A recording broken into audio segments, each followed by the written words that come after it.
The right to offend is not some pesky little part of freedom of speech that we have to put up with. It is the heart and soul and lungs of freedom of speech. It is the coursing lifeblood of human progress. It is the instigator of liberty and modernity and science and understanding. What a laughing stock today's student leaders are, that they can so casually dismiss the right to be offensive without realizing that their lovely, enlightened lives are the gift of individuals who gave offense. Offensiveness is not just something we have to begrudgingly accept. Offensiveness is the motor of human progress.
Well, welcome everyone to tonight's special edition of the Whitfield Report.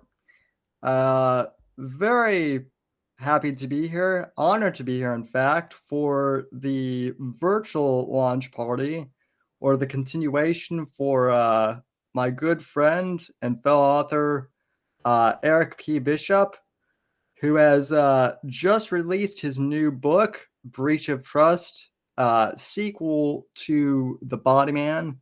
And as one of the first people who was able to read The Body Man ahead of time, it is a fantastic book, and I think you all will enjoy it. But without further ado, let's jump right into it. I'm joined with Eric, along with Max and Morpheus. And how are you gentlemen doing tonight? Doing good on my end. Thanks for having me on, Sam, Max, Morpheus. Appreciate hanging out with you guys for this evening. So glad to have you. So awesome. Well, before we get started, I do want to do some book promo of my own. I imagine that we'll have some new people tuning in to tonight's show, and I really appreciate everyone who tuned in.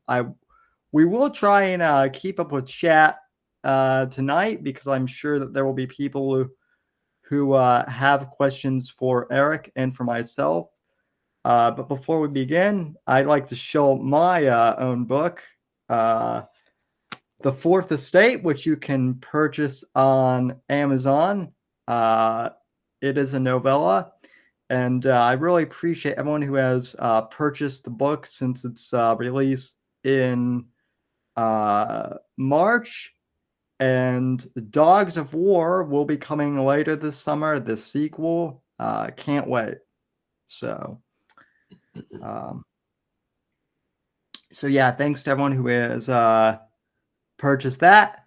And you get that tag photo of Sammy on the back there. I like that. Oof. Yeah. I gotta say, Sam, well, the video that you put to that new theme music, I love the some of the photos in there are great. Like young Sam with Glenn Beck is Glenn Beck. Yes. Yeah. I was like, wow. Yeah, Sam's like, he's been around, man. It's crazy. I showed up. High rollers there, Sam.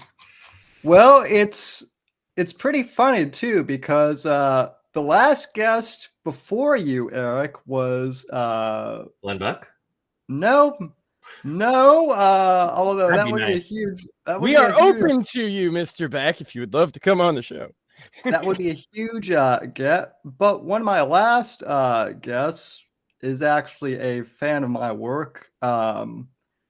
Karina Harney, who is a Playboy Playmate of the Year.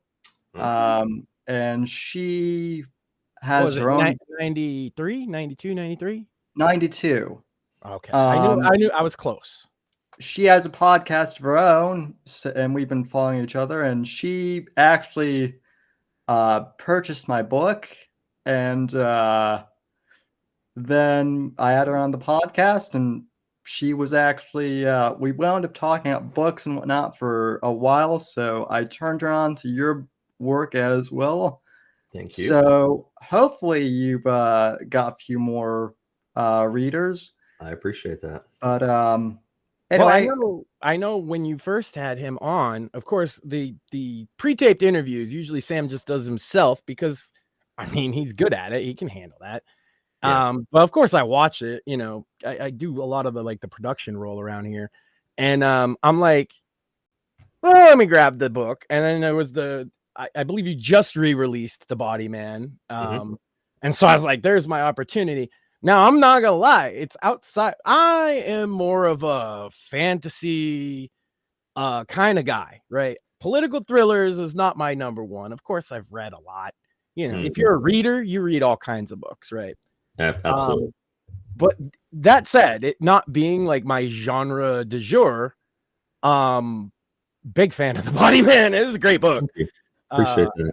And obviously, gonna go out and grab a Bleach this week or next, because it's a great concept in my opinion, and it's just a good read.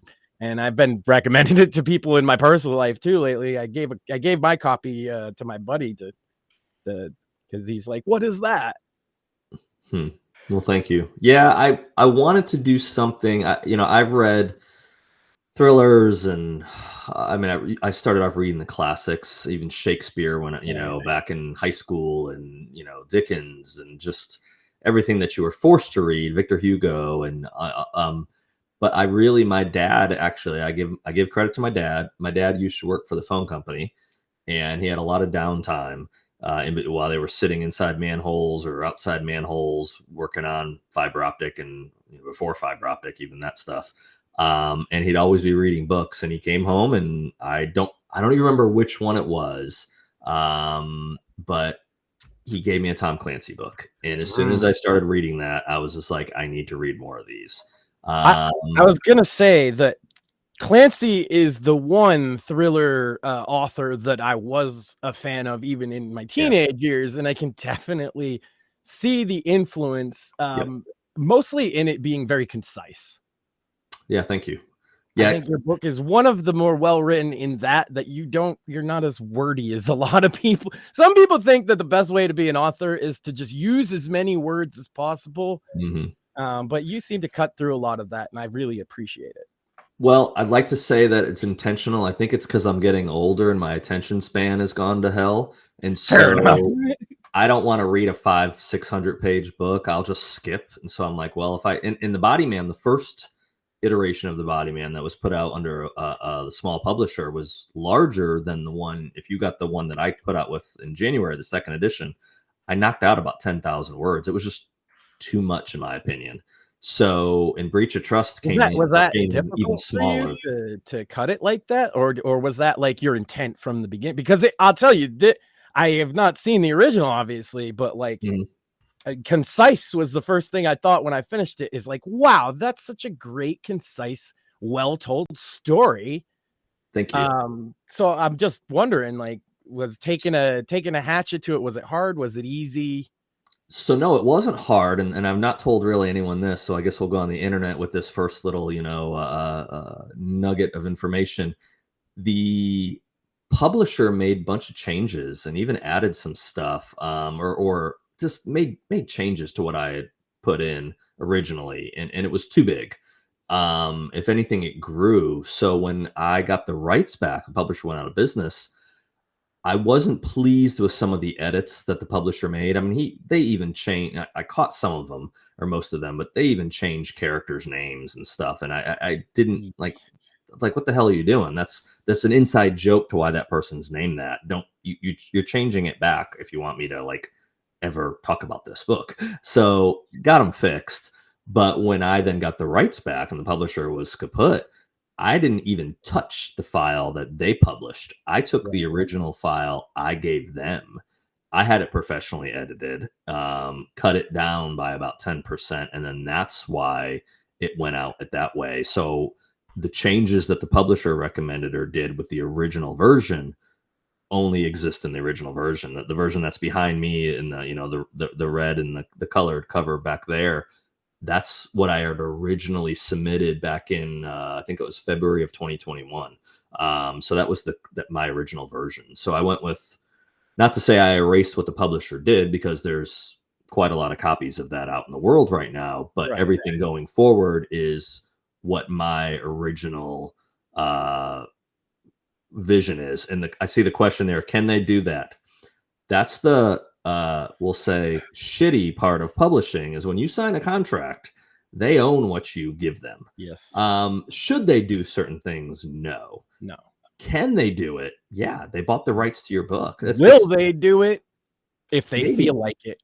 Maybe. I got a background in the music industry, like independent music and stuff like that. Okay. And that's exactly why a lot of musicians who used to be on a major label will go independent. Yeah. Because one of the things in music is your masters, like the original master tapes of any song. And it's almost unheard of for you to own your own. Right. Where the publisher will, or in this case, record label, is just a publisher. That's all they are. Well, they are, yeah. They hold the rights to that. They hold the rights to the intellectual property. So you can't even make like a second.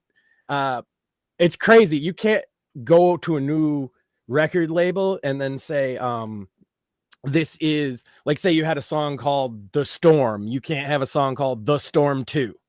Right. There's so many little silly things in dealing with them. And the internet has really blown traditional publishing out of the water, both in the music industry. It seems to be moving into comic books and novels and everything else, to where decentralization is where it's at. Because look, artists don't like their stuff messed with.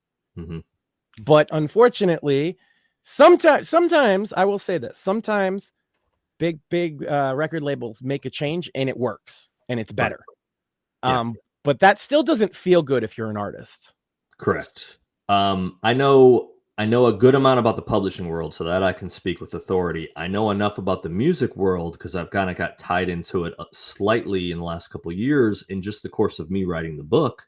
I befriended a man named John Guarnieri, who has the Spear Talk podcast, and he's the security director for a bunch of major bands that most people have heard of. I actually know who that is. Yeah.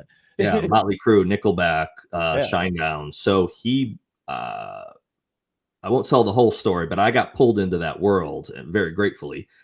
So I've got to spend a lot of time with Shine. I was just at the US Open 2 days ago, and I wasn't going with Eric Bass, but Eric Bass happened to be there, hung out with Eric. So he is the bassist and the producer for the last 2 or 3 Shinedown albums. I know 2, but maybe even a third.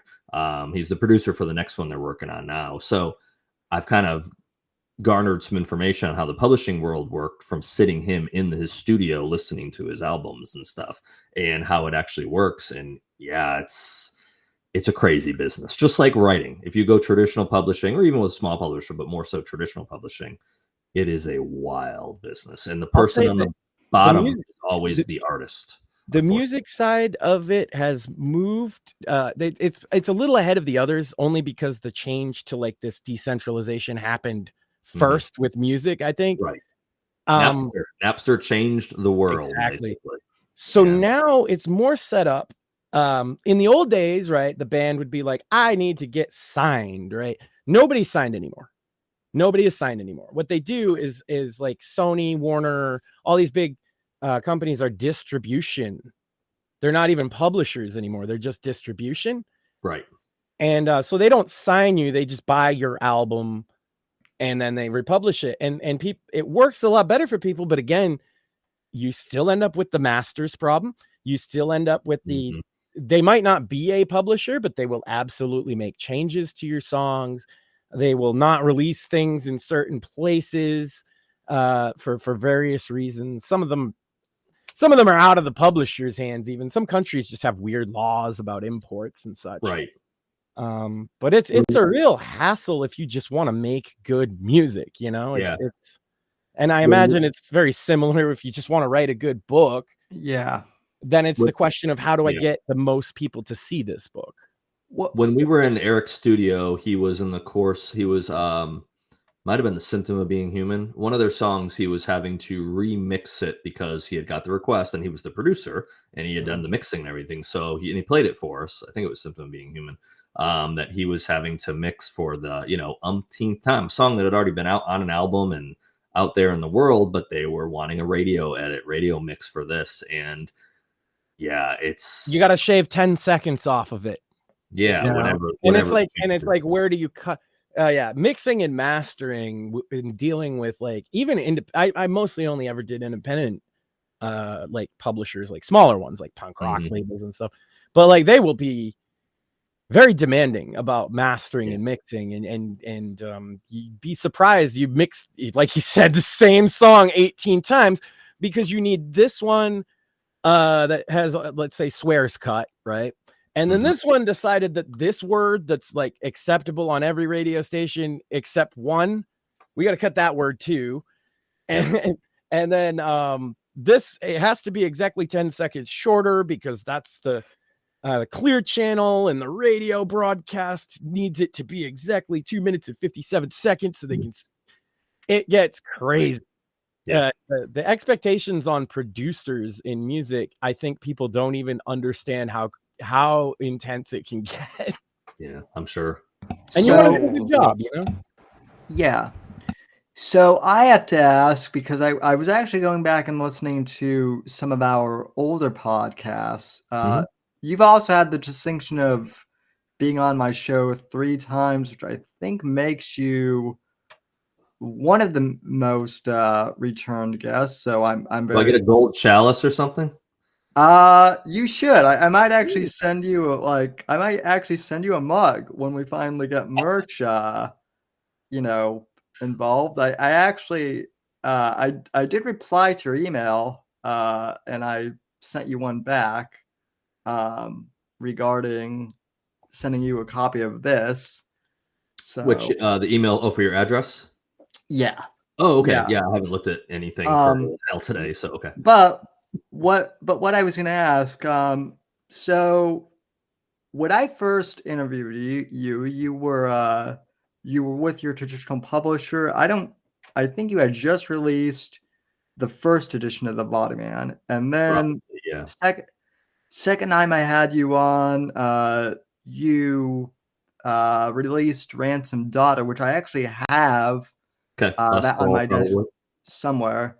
And you had just launched Bruno Media, which is your that's your Yep. And so now that you've got your, I guess, sea legs, what has it been like for you to go from being an independent, from being a traditionally published author to basically being an entrepreneur? More gray hairs, and I'm an alcoholic. So, which actually, that's a total joke. I'm not drinking much this year. I stopped drinking. Or very rarely anymore. So, and I wasn't drinking much before then. The gray hair is still fair, though. It'll do it because people don't realize how much work it can be to go independent. You know, it's well, the kids probably add to it. I have a 17-year-old and a 12-year-old. They're actually really, really, really good kids. So I cannot complain like some parents can. Man, that's such a loaded question. There's so much. The biggest takeaway, I guess, is going independent is I've talked about this in other podcasts and my own podcast. Probably I hesitated doing it years ago. I had someone that's like taken on one of the legacy books. So a big, fairly big name author had told me years ago to self-publish because I was having trouble getting one of my earlier books published.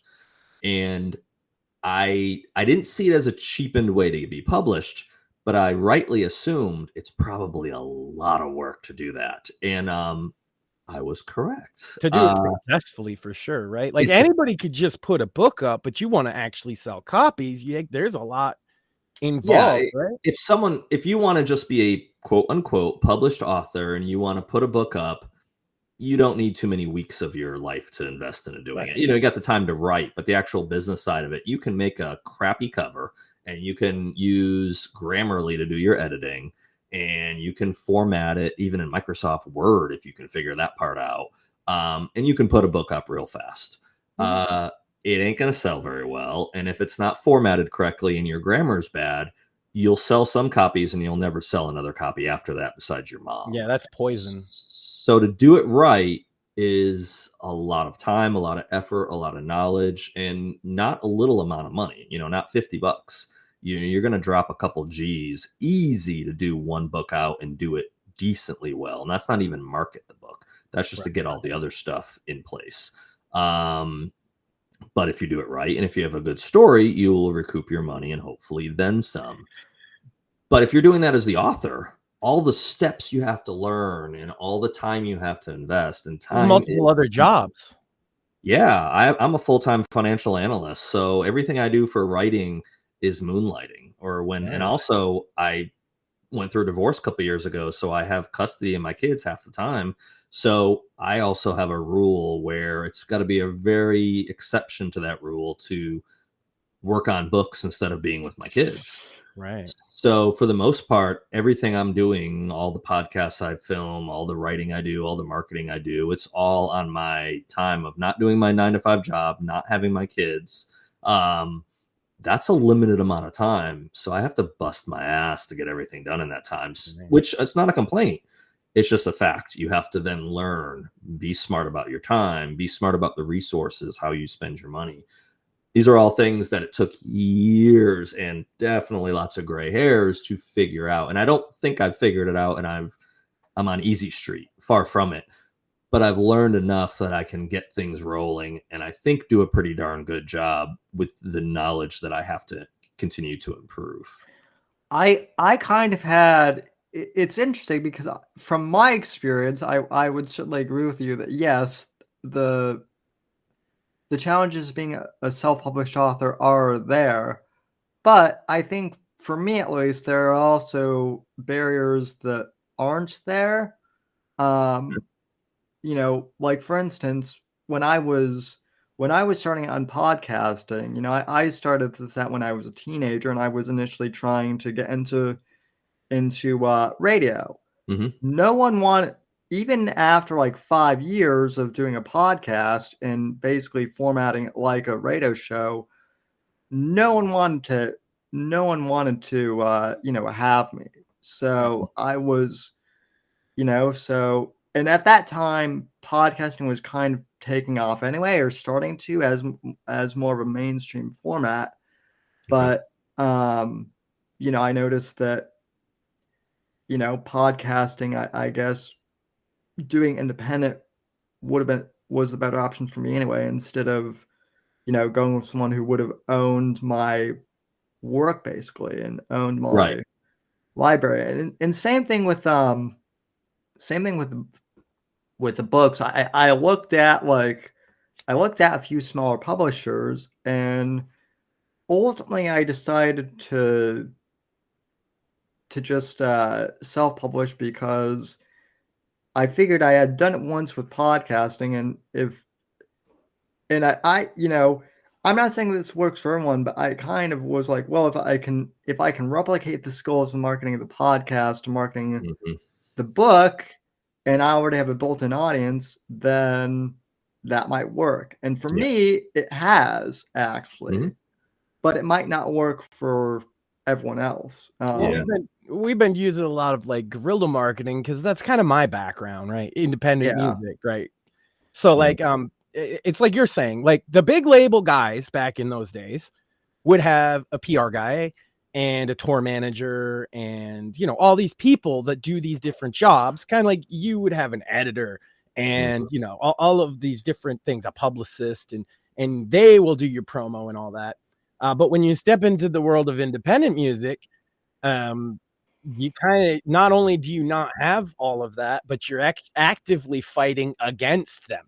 Mm-hmm. You True. know?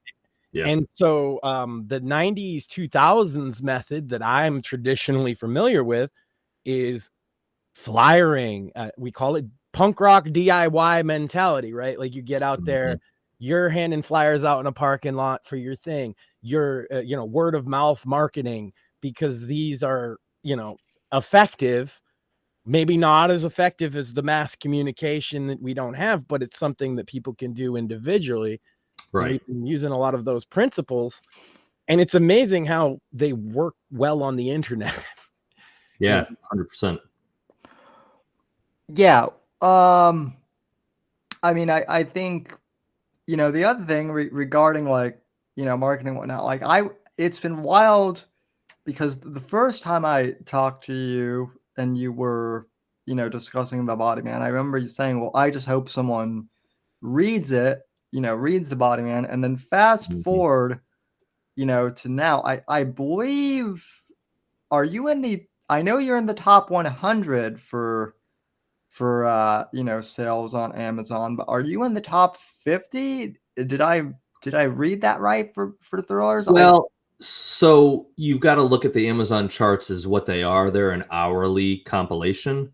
So yeah, the Body Man definitely got in the top 50 on multiple occasions. Never got top 1, at least my reissue. I don't know where it got on the publisher's version because I didn't have access at that time. I had access quarterly. So I never saw if it hit. It didn't hit number 1 because they would have given me a badge. No. It sold really well. I mean, I think I've talked about it in other things, and might even just talked about it when we were on Instagram Live there a little while ago. The numbers, and there's differing accounts, but if you look at around it, it's kind of agreed upon that roughly a self-published book sells on average 50 copies, and a traditionally published book sells 500. Both numbers are extremely small if you're trying to, earn a living on it. Obviously, there's no living on those numbers. Did you happen to catch anything with the Penguin Random House lawsuit? Because there's an interesting statistic that came out of that last year. Yeah, I read a lot of it actually, but which one did you notice? The interesting one was that 90% of their signed published books, authors, sell less than 12 copies. I didn't see that stat, but I can't That's specific to Penguin. Super surprised, right? It's something, the stats are something like there's only, oh man, now I'm going to forget it. There's only like 500 books that sell over 100,000 copies, and there's only 10 books a year that sell 1 million copies. I wish I had the stats clearly in my head, but I read through them. They're so, and I was talking about this earlier today.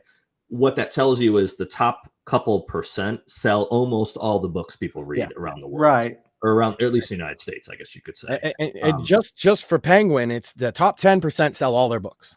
Yeah. Right. Definitely, because that came out in the lawsuit. It's very interesting. I followed it because there's a guy that's got this beef with me that he thinks he's a big time author, and I don't think he's sold any books at all. And so he said he worked for them. And knowing the kind of quality of his work, I called them. It was like a bit I did for my show. Okay. And so I called them because I'm like, this guy's lying. He doesn't have a Penguin contract. Then I found that out, and I was like, well, maybe he does. He could maybe sell less than 12 books.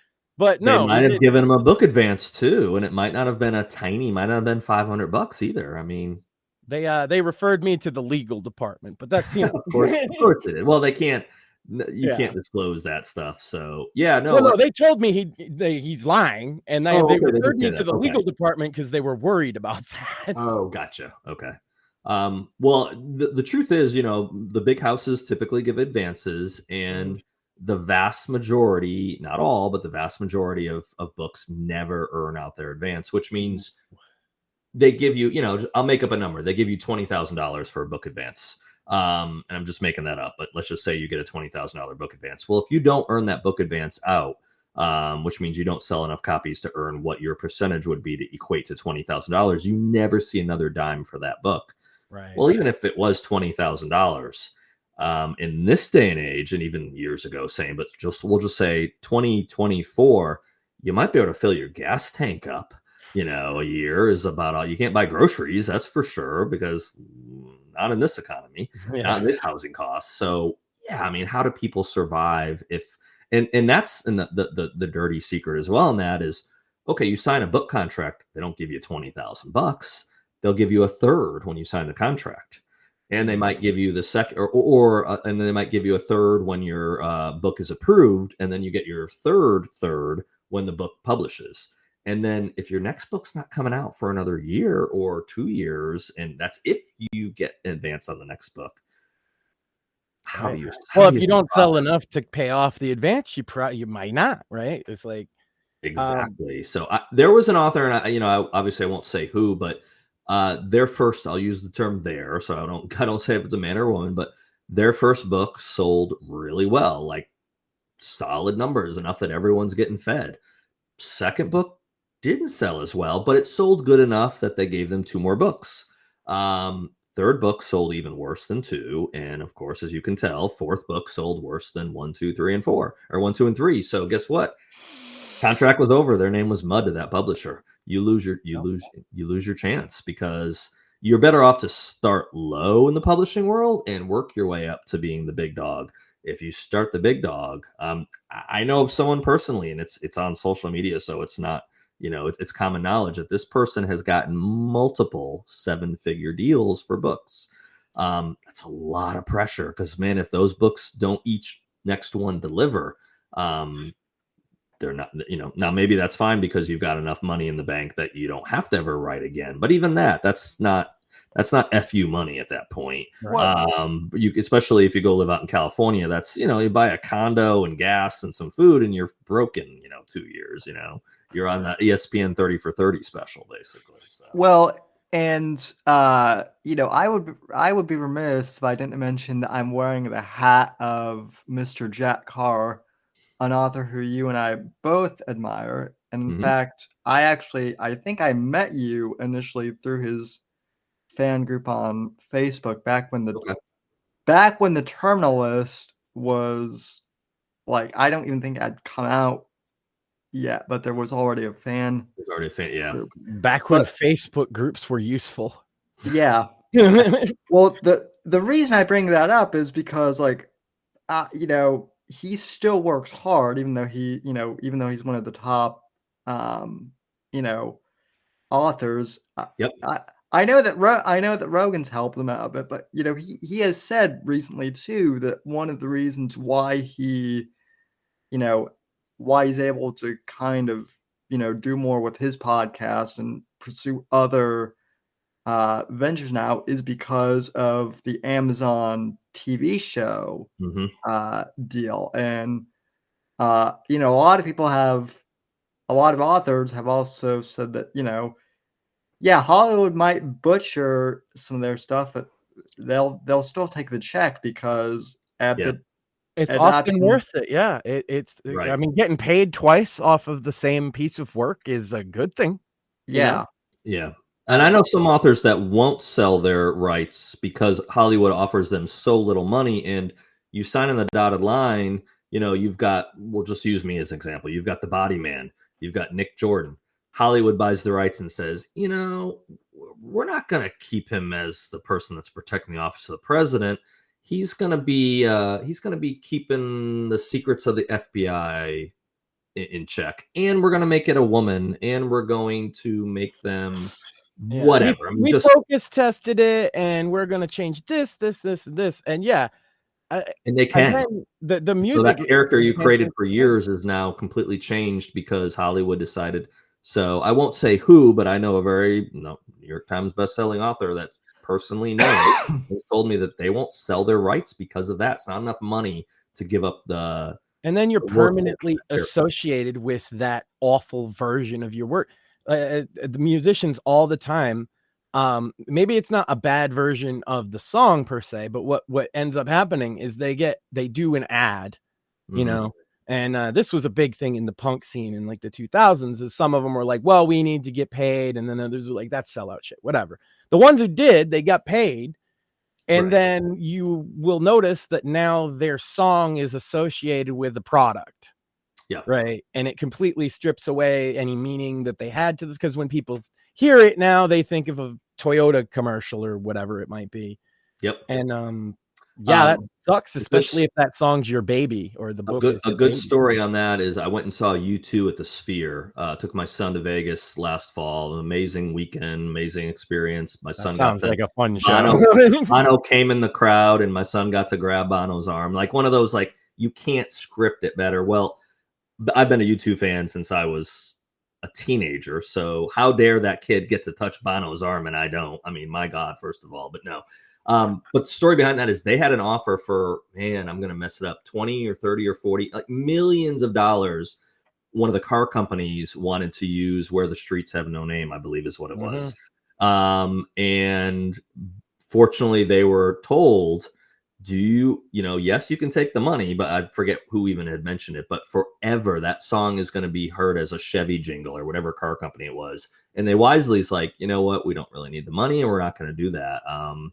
But I saw the interview with Bono talking about it recently, in the last couple of months, and I don't remember who talked them out of it, but they didn't, or maybe they did it amongst themselves. And that person was right, because I literally have friends who that's exactly what happened to, and it really sucks if that's your one mainstream hit. Right. At least with U2, I mean, you could even argue that might not even be in their, top 20 of all time, right? But like, if your one song is now associated with a car commercial for the rest of eternity, or a fast food joint or something, yeah, they suddenly realize that $50,000 payday wasn't worth it. And it's usually for smaller bands, it's not a lot anyway, right? Much. No, that's why they go to the smaller, artists, is because they can afford it. Yep, exactly. But and circle back to what you were saying with Jack, because I've been fortunate to meet him several times, connect with him. I texted him today about his book coming out, my book coming out. He got something, and he's a good one to look at because of how hard he works and his situation, but he's a bad one for people to look at because they go, well, I want to be the next Jack Carr, or I want that to happen to me. Get that out of your head. It's not going to happen. Can it happen? Yeah, sure. I don't. Anything can happen. Jesus can come back before our conversation finishes too.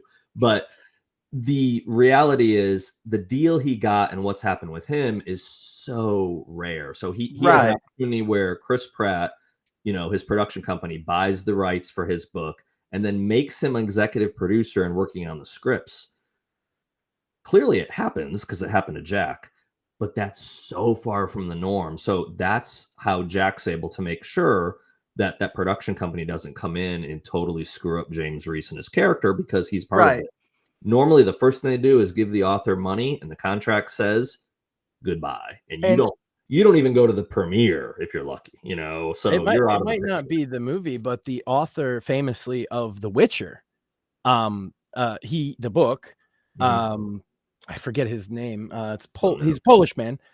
He sold Sikowski. Yeah, he sold the rights to CD Projekt Red to make a video game, famously for $20,000 full stop. And they obviously have made a lot of money, and they don't owe him royalties or anything. They ended up giving him a whole bunch of money later on when he complained about the deal. But the reason he signed that deal in the first place is he's like, oh, it's just a stupid toy for kids. Yeah. Right. He didn't understand the earning potential of the video game industry. And so he was just like, okay, yeah, you can make a game, whatever. And then he sees The Witcher 1 didn't do particularly, gangbusters. The Witcher 2 did okay. But then The Witcher 3 was one of the best-selling games in the last 20 years. And now he's like, wait a minute. And a lot of people were mad at him because, oh, well, you signed the deal. But like, that's the kind of thing that could happen to any creative person, right? You might not understand the value of what work you're signing off on. Yeah. So a good example of that too is David Morrell, who wrote Rambo. So I've met David. I've interviewed him before. I have signed books from David in my house. He was paid, and I'm pretty sure the number is accurate, I think he was paid $60,000 for the rights to Rambo, First Blood, basically, which in the book, he dies. Yeah. He dies at the end. Spoilers. That didn't test well in the audiences when Sylvester Stallone, turned it into a movie. So they changed it, and they had David write a second book, and it's basically an accompanying a book that accompanied the screenplay or the thing. Well, the deal was $60,000 for the book or for the movie rights, and $60,000 for any subsequent rights. So a movie that literally generated, I don't know how many hundreds, if not a billion by now. It was a big blockbuster film for sure. Yeah. No, you don't get the percentage of Sylvester Stallone, G.I. Joe, icon, action figures or any lunch pails or whatever else. And so, but it's hard because as someone that's on that end of it now, where I don't have any connection, Hollywood's not offered me any money. If you got to feed your kids and someone comes and throws $20,000 at you, and you're like, the story might take off, but it also might not get anything besides selling 10,000 copies of a book. Yeah, I'll take $20,000. It's just, it's hard to know. Or a new medium that you're not familiar with. Like, oh, we're going to make a VR thing out of it. And you're like, okay, how well could that, because that's what happened to him, right? Right. Oh, he wasn't familiar. He's an old guy, right? He wasn't familiar with video games. And as far as he was concerned, he thought of Nintendo as a little toy for children. Right. Okay, sure. He didn't know that this was a multi-billion-dollar industry. Right. Well, and to finish that off, it actually came to a lawsuit. Well, the lawsuit was dropped because CD Projekt Red just gave him a bunch of money. Right. But yes, it did come to a lawsuit, at first. And a lot of people sided against him because they're like, oh, you signed it away. Signed a deal. But I've always been very sympathetic to him on that. Yeah, well, so that kind of brings up kind of a question, and also like a comment. So I've been very fortunate to get a lot of positive feedback on my books so far. One of the things that people always tell me is, Sam, this should be made into a movie or a TV series. And I always tell people, I'm like, well, that would be great, but I know the way I write, because I'm a film buff. I would want a lot of creative control, but I know I'm not going to get it. So I haven't really entertained. Jack gets it because he's Jack Carr, right? Well, but, and even then, that's a long shot for most authors at his level. I'd also just interject real quick. I think one of the reasons probably, and I don't know this for a fact, I've never asked Jack this, but I assume, because, it makes logical sense. One of the reasons Jack got the control he got, or the position he got, is because he could add a realism on set and with them because he lived that life. So if I got someone picked up for the body man, role, and they wanted to make a thing of it, they can't say, well, Eric, you were a Secret Service agent for 10 years, so you'd be great to be on set to be like, hey, this detail's right, this detail's wrong. It's like, no, I'm a financial analyst with a wicked imagination. They're going to not want me anywhere near that set, because what value do I add to the realism of that role from personal experience? And then there's the Stephen King problem. Is that sometimes when you give an author creative control, it ruins the project, as many Stephen King films can attribute. The book is fine or whatever. I know people don't like his politics these days, so it's like, frowned on to give him any props. But the man's one of the most prolific authors in history. Oh yeah. But when they brought him on set, they stopped bringing him on set. Right. Maybe we could make a better movie with you just calling us once in a while, Steve. Maybe we just chill out with the ideas. So particularly there's a famous one when he was filming Maximum Overdrive, which is he was the director for. He did a particular special effect that was supposed to be what is it? The things that push down the pavement on streets. I can't believe I'm forgetting the name. Like the big rollers, Yeah. Okay. I don't know the technical term for them, but okay. Yeah, and so they threw steamroller? A steamroller. There you go. But they're not steam anymore. So they threw that's the roller. They threw a dummy with what was actually just like a watermelon for a head with some like cloth over it. And when it crushed the dummy on camera, the studio was like so upset by how graphic it looked that they demanded him to stop doing special effects himself. And because they're like, we can't have a film where you like run over a child's head or whatever, Steve. Like, calm down, guy. He's like, have you not read Pet Cemetery? I can do whatever I want. It's creepy crap.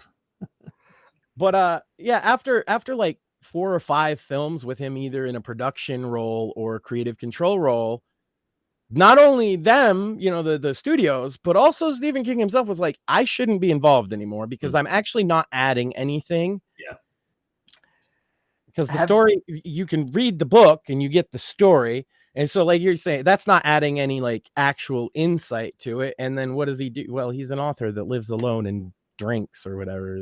Mm-hmm. He doesn't exactly have a lot of experience outside of being an author. Have you well, but that kind of leads into my question though. Have you ever thought about like what the Body Man might look like if it were to be adapted into, or are you just like, I don't care about that? It's a good question. So I've definitely, when I write, I see it in my head. Yeah. But my brain is smart enough to put a filter on the face so that I'm not thinking this is Chris Evans running through the streets or doing. No, I don't. Yeah, we absolutely gotta get Pratt for this. Yeah. That kind of thing would lead to disappointment. Well, yeah, I don't die because you're wearing Jack's hat. We've talked about Jack. Jack at least has said that he always saw Chris Pratt fulfilling that role, and it actually happened. Which is, I don't do that though. No, I don't have like a list of, okay, for the Body Man, I'd want this. And for, now that I've got Breach of Trust out, Nick Jordan would be this person and Luke would be this person and Talia would be this actress. And although I did in Breach of Trust, I have an analyst who works for the NSA named Abby. And, she is straight up the Abby from NCIS in my head because I describe her as that. I mean, that's what I see. Nice. I see her exactly like that. I was actually going to text you about that because now that you mentioned, I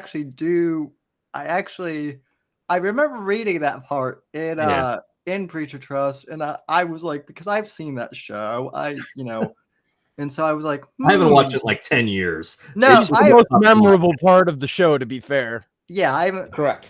I haven't watched that. I haven't.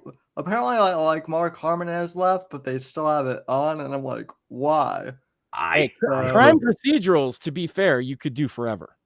Look at Law and Order, But yeah.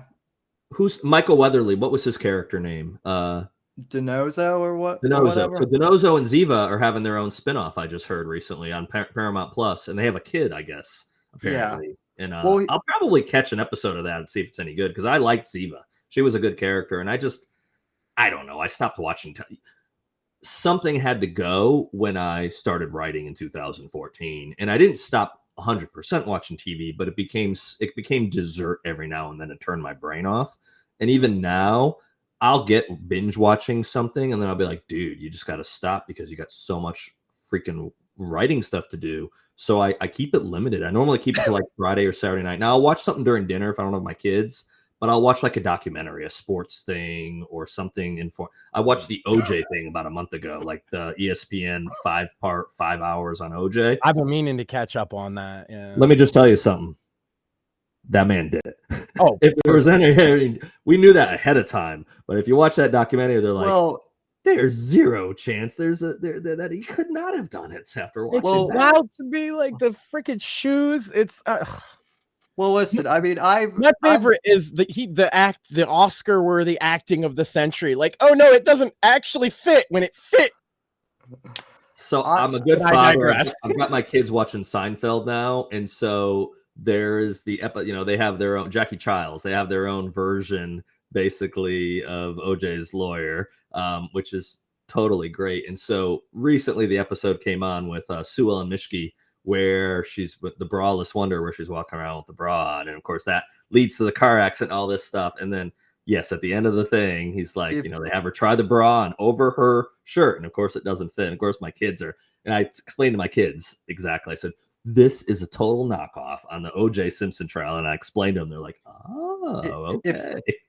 If you wanna corrupt, I mean, inform your kids, you need to turn them on to my favorite comedian, Norm Macdonald.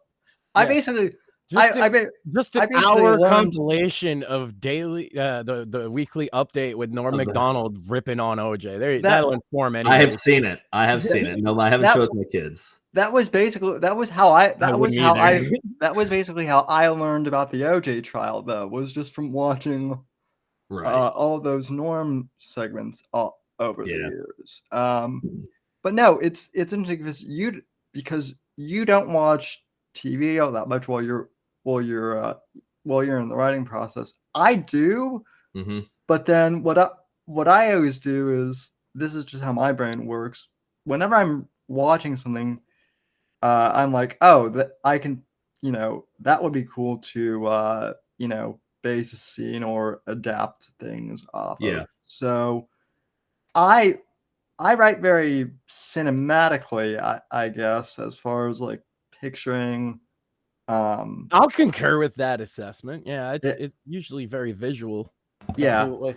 I mean, my first drafts are always kind of in screenplay format, actually, Okay. because that's how I started writing, and then all I use ChatGPT for is to literally convert it into like a novel format or Okay.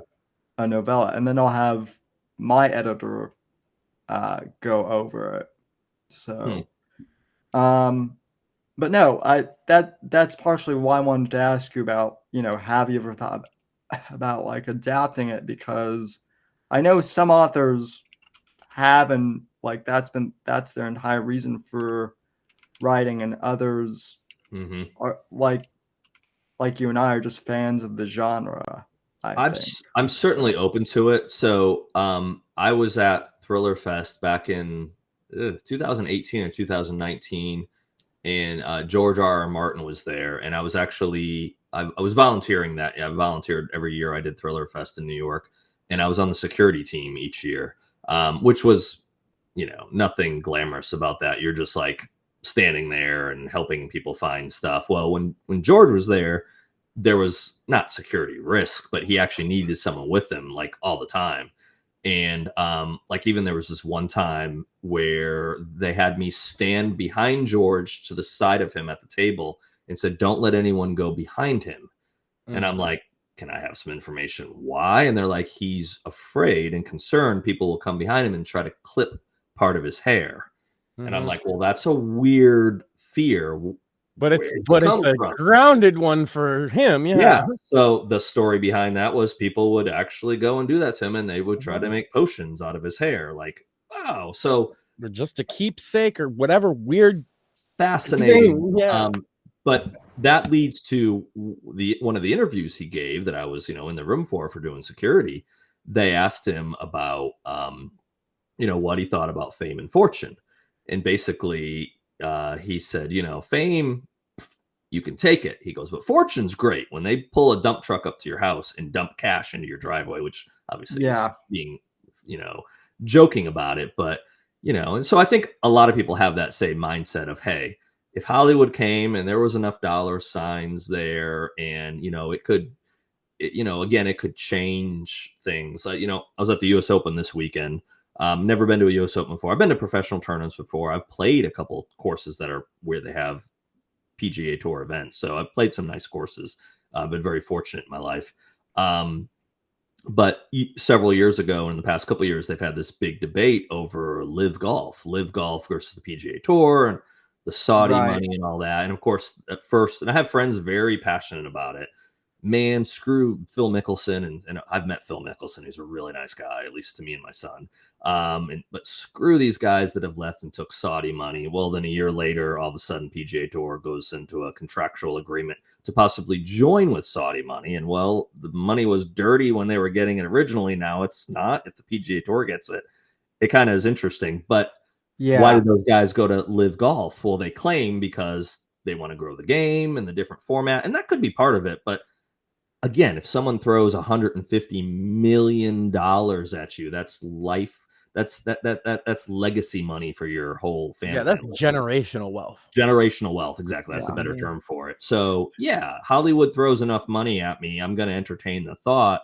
And I bet you almost every person on planet Earth has the FU figure in their mind that says, I'll do whatever for that kind of money. Yeah. Because what they can do with it. Yeah, certainly. It's just, for me, it's a little weird. For me, it's a little strange because, like I said, I've only published 2 novellas. I'm thrilled that people love them, but I've kind of been shocked, to be honest. People are already like asking me about movie, or TV adaptions, and I'm like, Well, people don't know how any of it works. They just Correct. are Right. like, I like this story. Yeah. I like the story. I want to see it in front of me. So And that, Yeah. and Well, they that's see, the they tough see a lot part. of crappy movies and they go, hey, this book from Sam, this novella could actually probably be a good movie. So they initially, of course, think, well, that must be how things happen. And they're correct. Hollywood buys a lot of books and then doesn't do anything with them. Oh yeah. Yeah. Basically to lock that thing up. Like if your book is about book is about a fraudulent election and we're about to go put a movie out that is dealing with that, well, they'll buy every other book they can find that deals with something similar so that, Paramount makes sure that Touchstone or Sony or whoever's still around for movies houses nowadays doesn't go make a similar kind of movie based on your book.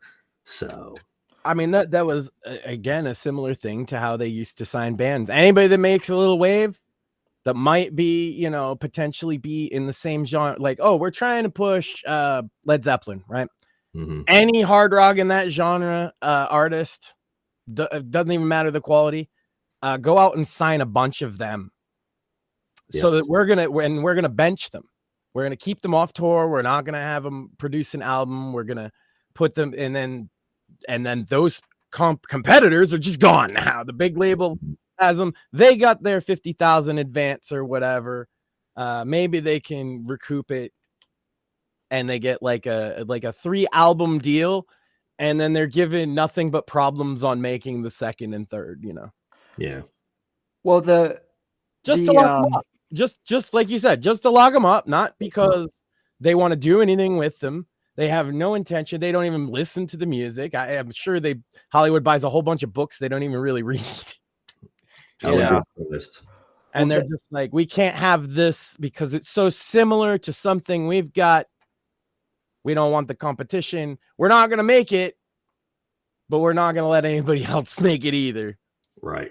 Well, and that was Michael Conley's problem for a long time. Was why he could never get the Bosch, why he could never get the Harry Bosch books made into movies is because one of the studios, I think, bought the Bosch series out like in the early 90s, and then just never did anything with it. And they finally got the rights back, and then then gave it to another studio, which was Amazon, and that whole process. So they typically are not long, and again, there could be exceptions, but what I understand about it is I think it typically is about a 3-year lockup for it. So there are some authors out there that they make maybe a decent living off their books, and they make a decent living off just selling movie rights, and they know it's never going to get made. And so, if someone wants to throw $100,000 at you for a 3-year right, and it's going to expire at the end of the 3 years, they might buy it again for 100. And I'm making up the numbers. I don't know exactly what all of them are getting, but or another studio might come in and buy it in the next 3 years. And so, if you could supplement, half your income a year just from getting the rights bought and knowing that it wasn't going to, because the way the rights system work, which could be very similar to the music thing too, is they buy the rights to the book. Well, if it gets greenlit and actually made, typically the contract will then give you more money. Yes. There are some contracts, obviously, that it's a one-time, but so that's what people really want. Fine, give me the money to get it started, but what they really want is that green light, and especially if it's Usually serial the kind of thing. Is somewhere between an eighth and a quarter of what you'd make if the project gets greenlit. Right. And I think that's pretty universal for the entire entertainment For the industry. industry, yeah. Like if you get contracted to make an album that doesn't happen, obviously you still get your, I don't know what an advance they don't pay advances nowadays because they do distros, but like back in the day it would have been like, Yeah. okay, here's your 20,000 advance, Right. but if we make the album and it sells well, you're gonna make millions, you know. Yeah. Getting into breach of trust specifically, though, you've introduced a lot of new characters in this Yes. book, which I don't want to spoil. But you mentioned Luke, your character, who also Luke happens to be the name of my childhood best friend, so automatically I love that character. But one thing I'm always curious about talking with other authors, because I get this a lot, is where did you get your inspiration for this character? And yeah, it was kind of molded off a few different, not people I know, but some people with, backgrounds somewhat similar. Yeah. And so I'll kind of see something or something will spark an interest with me. And then my brain normally goes of, okay, what happens if you threw him in the fire? What happens if you really put him through, the ringer? And especially for Luke, and it's not giving much away, but, he's in a dark spot to start the book. Because his wife and child were killed, and they were killed by the Sanctum, basically this crime syndicate that's being hunted down in the book. And so, he rightfully has a chip on his shoulder about them, and that influences a lot of what he does in the book. And then I know I asked this years and years ago, but the concept for the body man is very interesting. And I remember you telling me like a while ago that you talked with Steve Stratton, who has since been a guest on the show, and he was a big part of your influence for. I don't know if he was part of your influence, but he helped you mold the body man. No, I didn't know Steve sure. until well after it was after the rights were bought. It wasn't yet published, so no, Steve didn't. No, there was really, the Secret Service aspect and all that didn't really. I didn't know anybody specific to that when I wrote the first draft. It's funny, I've met since writing the first draft and then the book getting published. I've actually become friends with multiple agents or people that worked in the White House, like Steve. So probably for future books that'll help because I can pick their brains. But in one of those relationships was already helping a future book that I'm slowly working on. It's one of the back burner books that will get done eventually. But no, someone like Steve came in later on. But the more I can, the more people I get to meet, the more people that can kind of pull the veil back a little bit for me on whatever it might be that I'm trying to write about. It's definitely a blessing to have that inside, because you can research as much as much as possible, but at the end of the day, it helps to talk to someone that says, guess what? I know what the tunnels under the White House really look like. I've been there. I worked there. This is what I can tell to you honestly, or what I can't tell you. Stuff like that really helps.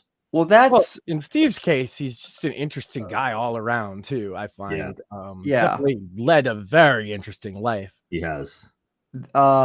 Yeah, well, and I mean, he's been really helpful, for me as far as like giving me information about the drug cartels and whatnot, which is an element of my books, because did he tell you he runs one of them?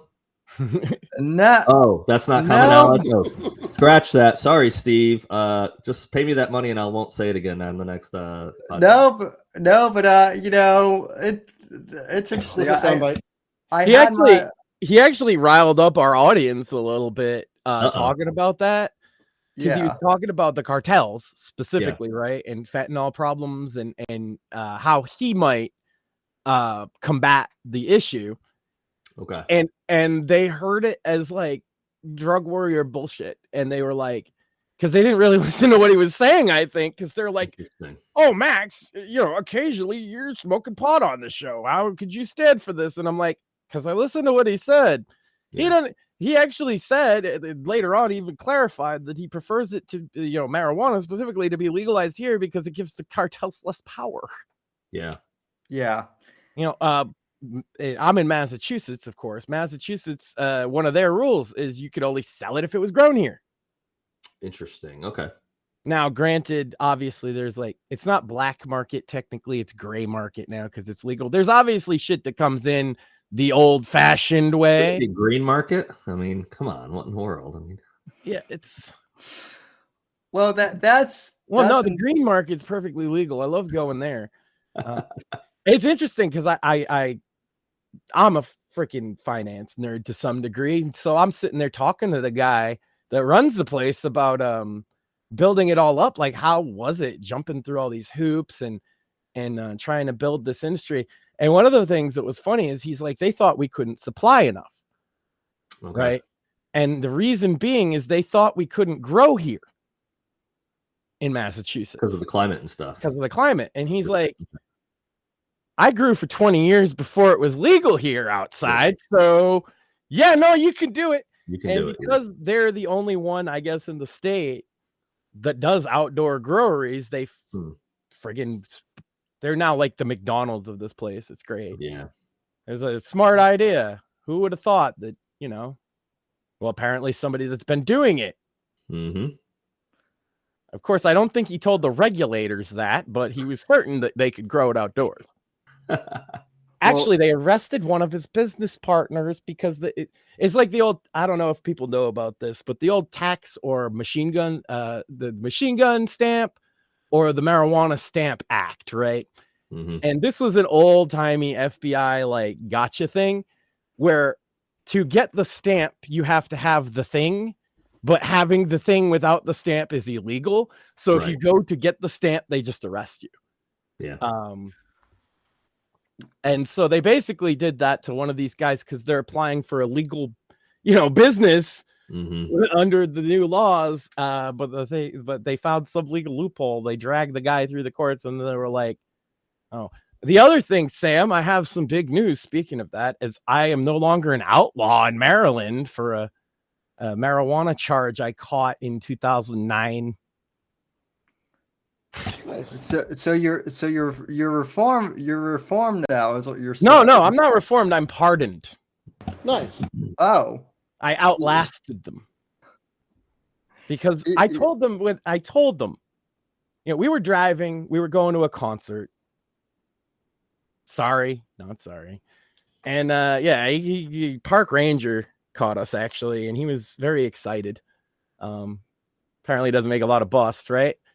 And I was like, look, man, if you let me go, I am not coming 5 states back to the court date. It's just not for pot because it's basically legal in my state. At the time, it was not even criminal.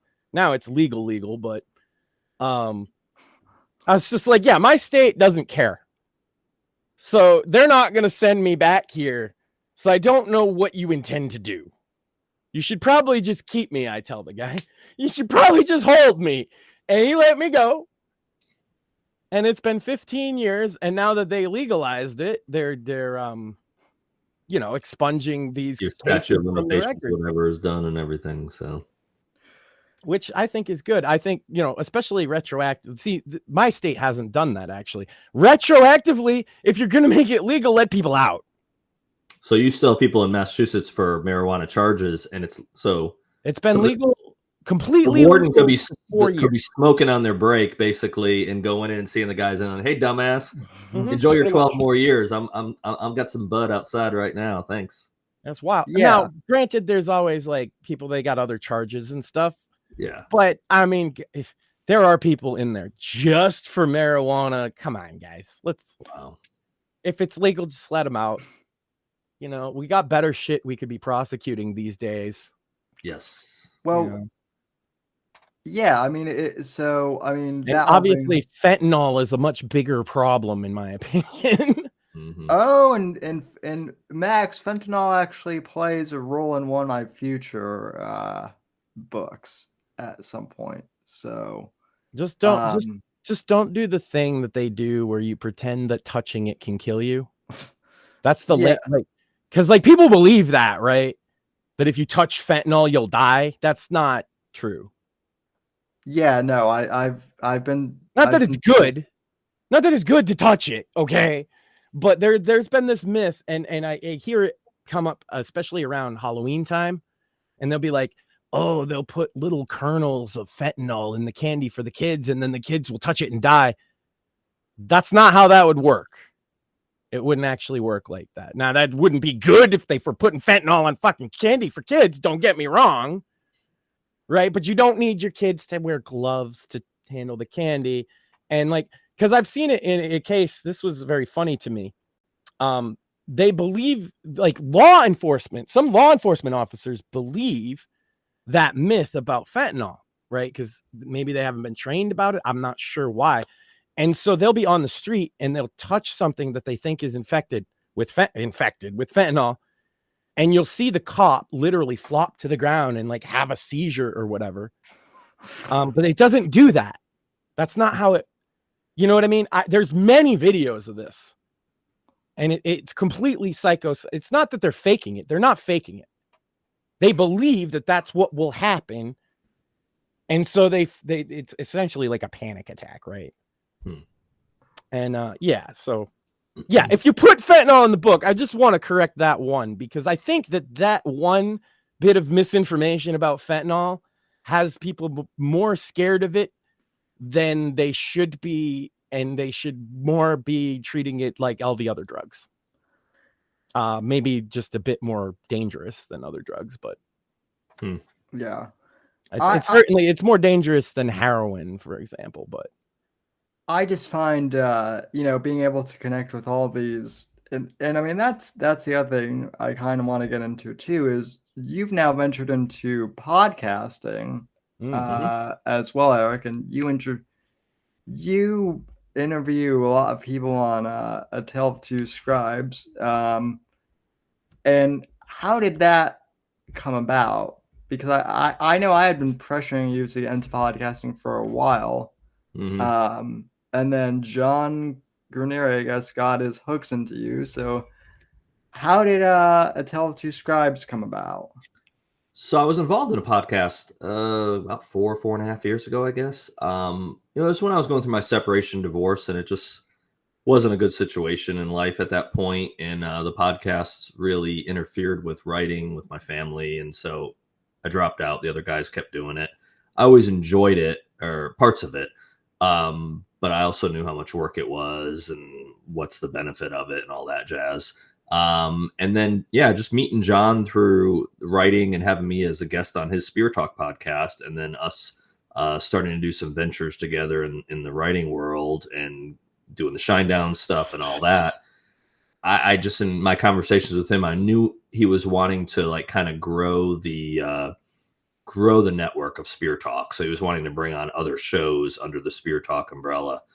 So I kind of threw out some ideas for him of, well, what if this or what if that? And he's like, well, you could host one. Do you have any ideas? So I started coming up with names and different things and how my show would be different from what he does or what some of the other channels on the network do. We just kind of settled on, and it's a good opportunity for me to still stay fresh and connect with writers. And I'm not bringing on, only thriller writers or novel writers, but bringing on other people, especially in the coming months and this year as well, whether it be songwriters or different kind of things from Hollywood. I'm trying to reach out to some folks. Fortunately, John's got a pretty, large Rolodex, so I can kind of bend his ear. And he's told me if I want someone particular on, just to ask. So I have made a big ask, and I won't say who. He did reach out and said they're not ready to do it now, but they probably will do it. And once this person comes on, that's going to be interesting, put it that way. So, it's a fun way to have one of those in the works too. Awesome.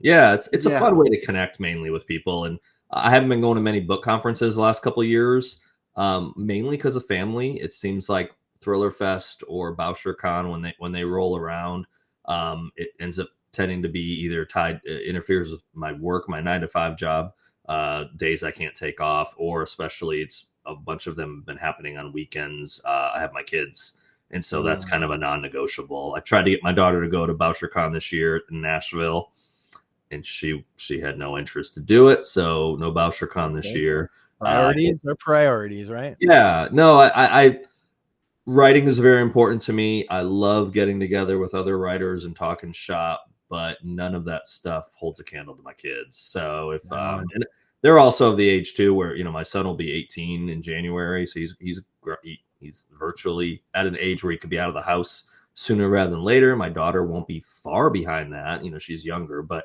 the years go by fast, especially for people that have kids or thinking of having kids.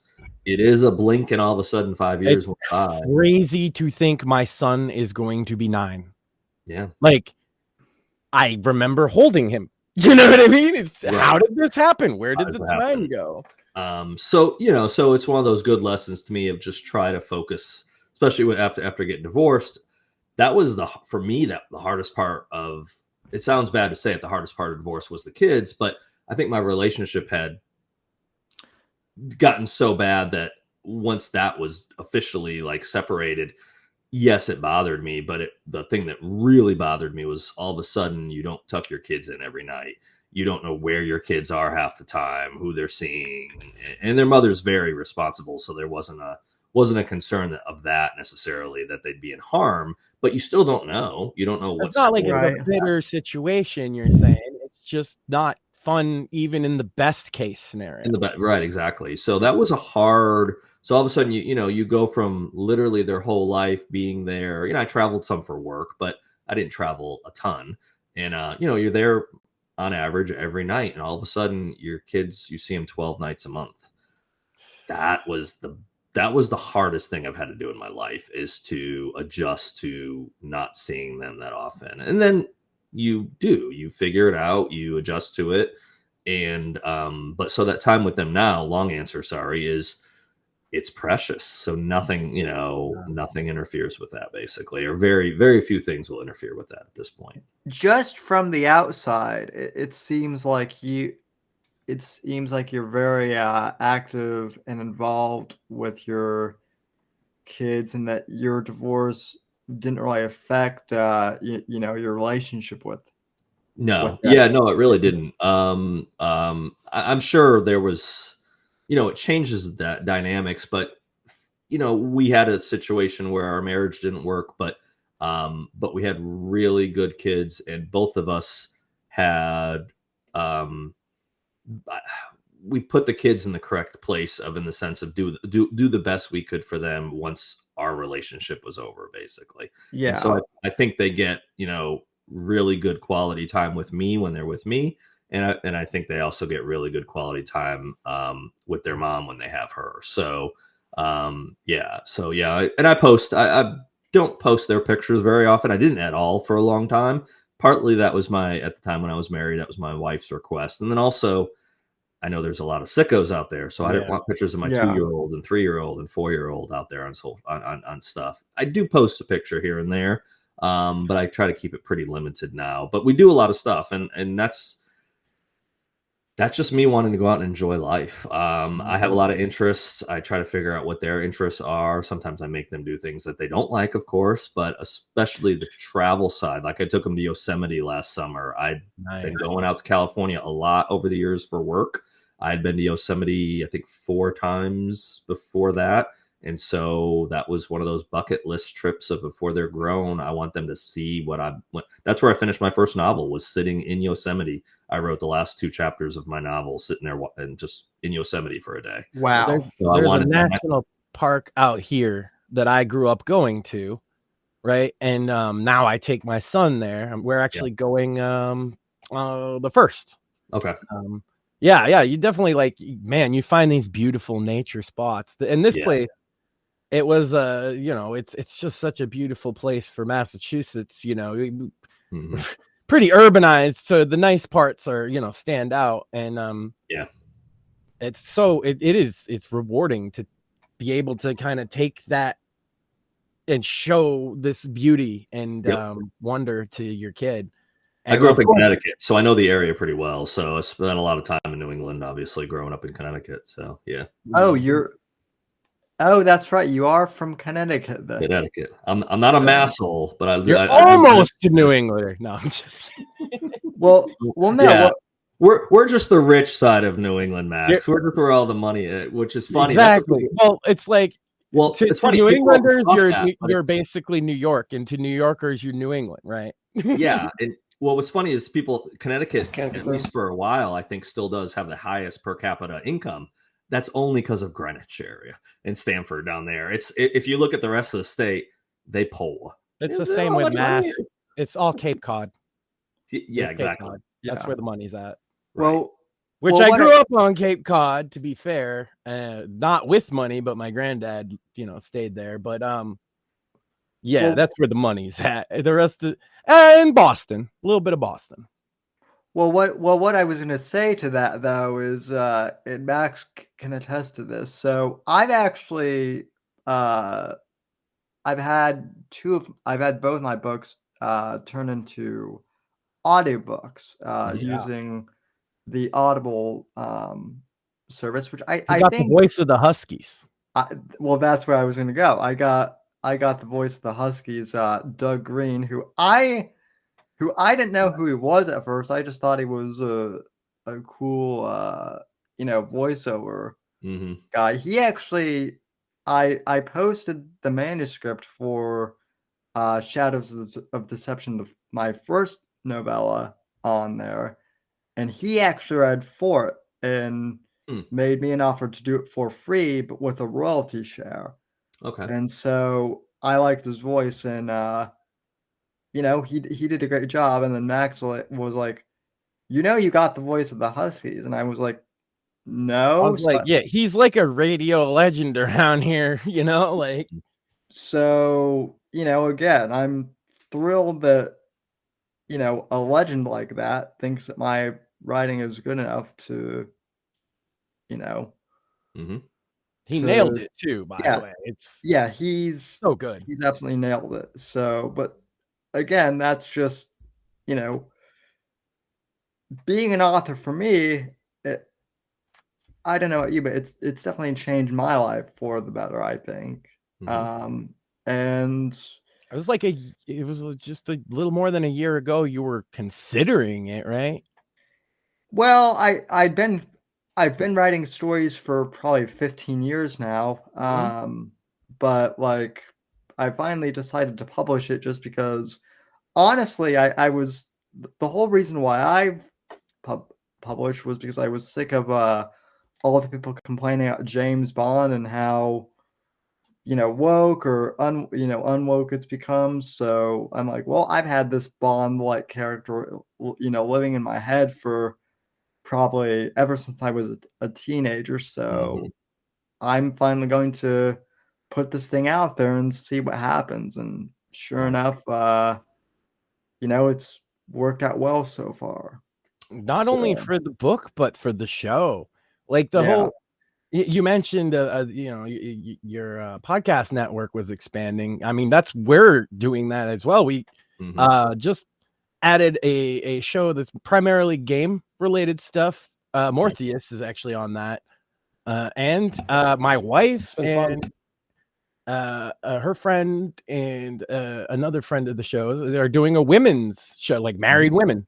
And I sit there and produce it, and they talk about let me see, Pokemon, and they spent a while talking about fan fiction.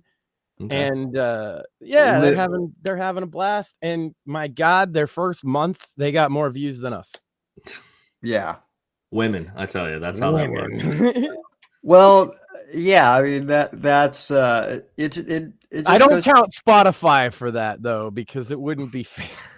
No, although I will say that, like, initially, Eric, your last episode was the highest ranked episode on the show up until I had Karina Harney on, and then I could understand that. It's fair. Yeah, that's fair. Exactly.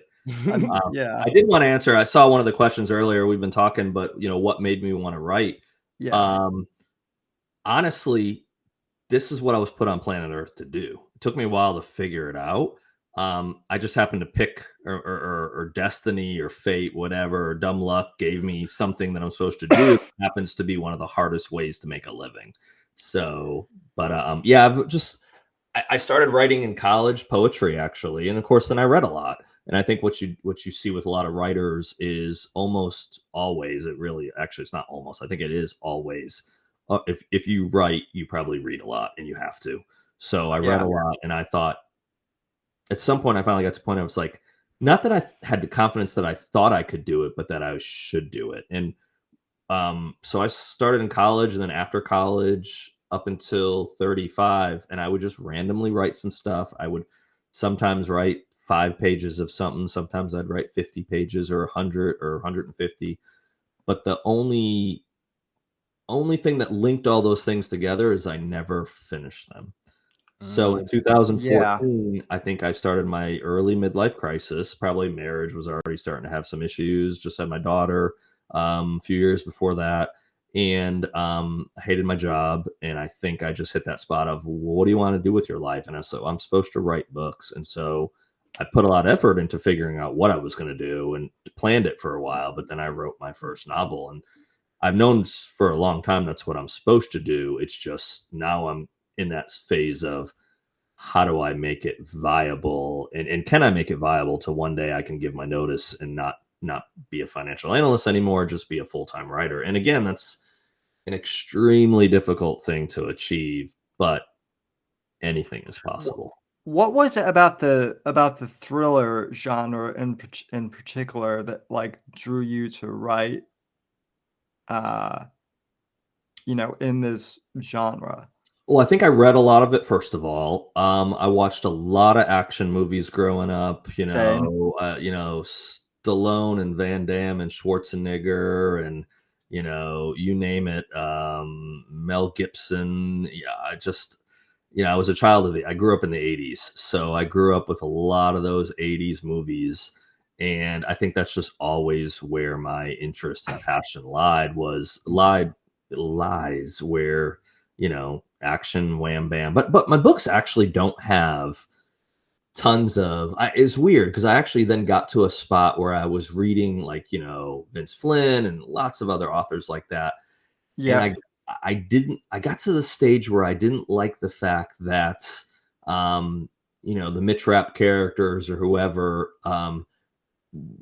they'd always get shot or broken arm or this happened and that happened, and then the next chapter they're back to operating. And I was kind of like, man, if I write something though, I want it to be a little bit more, it's got to be unrealistic in some ways, but I want it to be more based in reality. So that's why I think when I took it serious, you're not going to see my characters get Walk shot off and a then gunshot.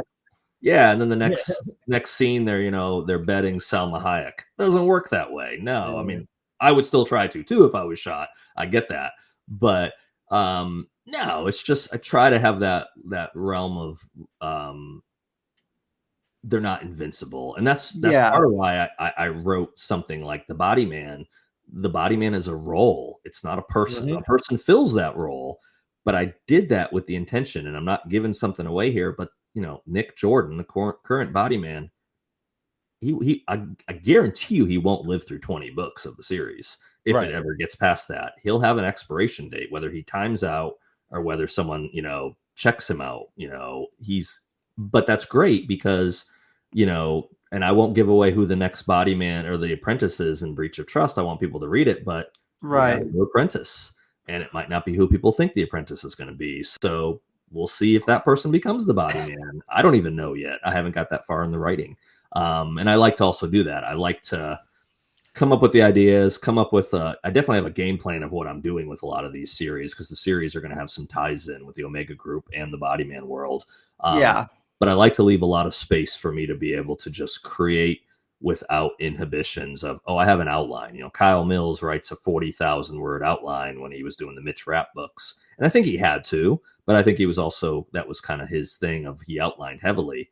Man, I don't want to wake up one day and go, okay, I have to write this chapter that does this, and this, because it's going to tie into the next chapter. I really like that though, the Body Man as a role thing, because what's interesting for that, say, you have a great idea for a character and their interaction with that role, right? Which would be different than how he handles it. And I think, building up towards that sounds like it's obviously I haven't read Breach of Trust. I'm going to go out and grab it, but that would make perfect sense to me that you could fill that role with somebody else, and then it's their whole personality traits versus the rigors of the job, essentially. Yeah. Well, that's anyone that thought process.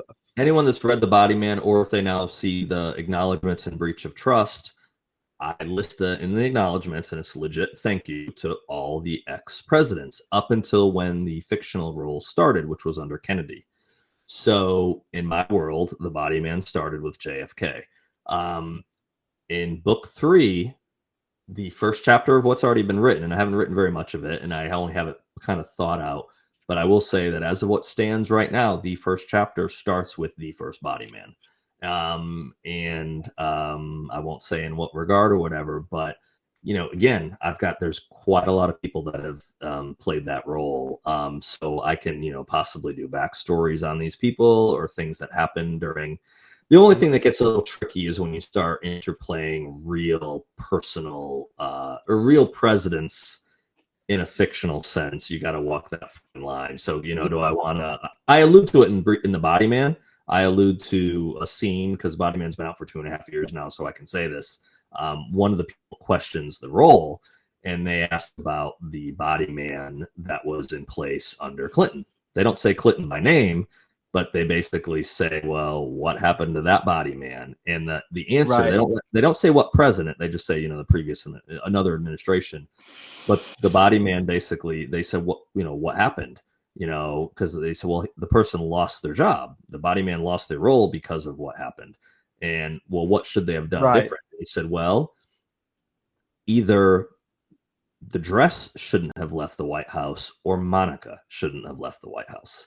So, which then alludes back to Clinton of, if there was someone that was guarding the reputation of the presidency, the one that screwed up with Clinton's affair with Monica really dropped the ball, because the way I've written the character is they got two things: either make the problem not happen or make the problem go away. And letting her walk out of the White House, that was a boo-boo, man. You don't do that.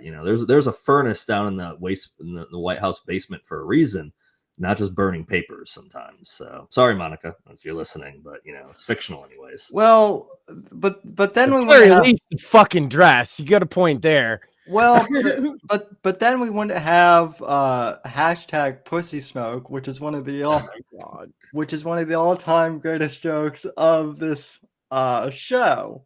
Oh no! That my wife still cringes every time because she said that. Yeah, and it was in reference, and then we had an engineer come on and talk about how it might work. Too funny. And then, he went on his podcast with engineers, and they checked his math. Yeah. So, and now, like, if I ever do decide to flash back to the Clinton era, in my books, I might have to,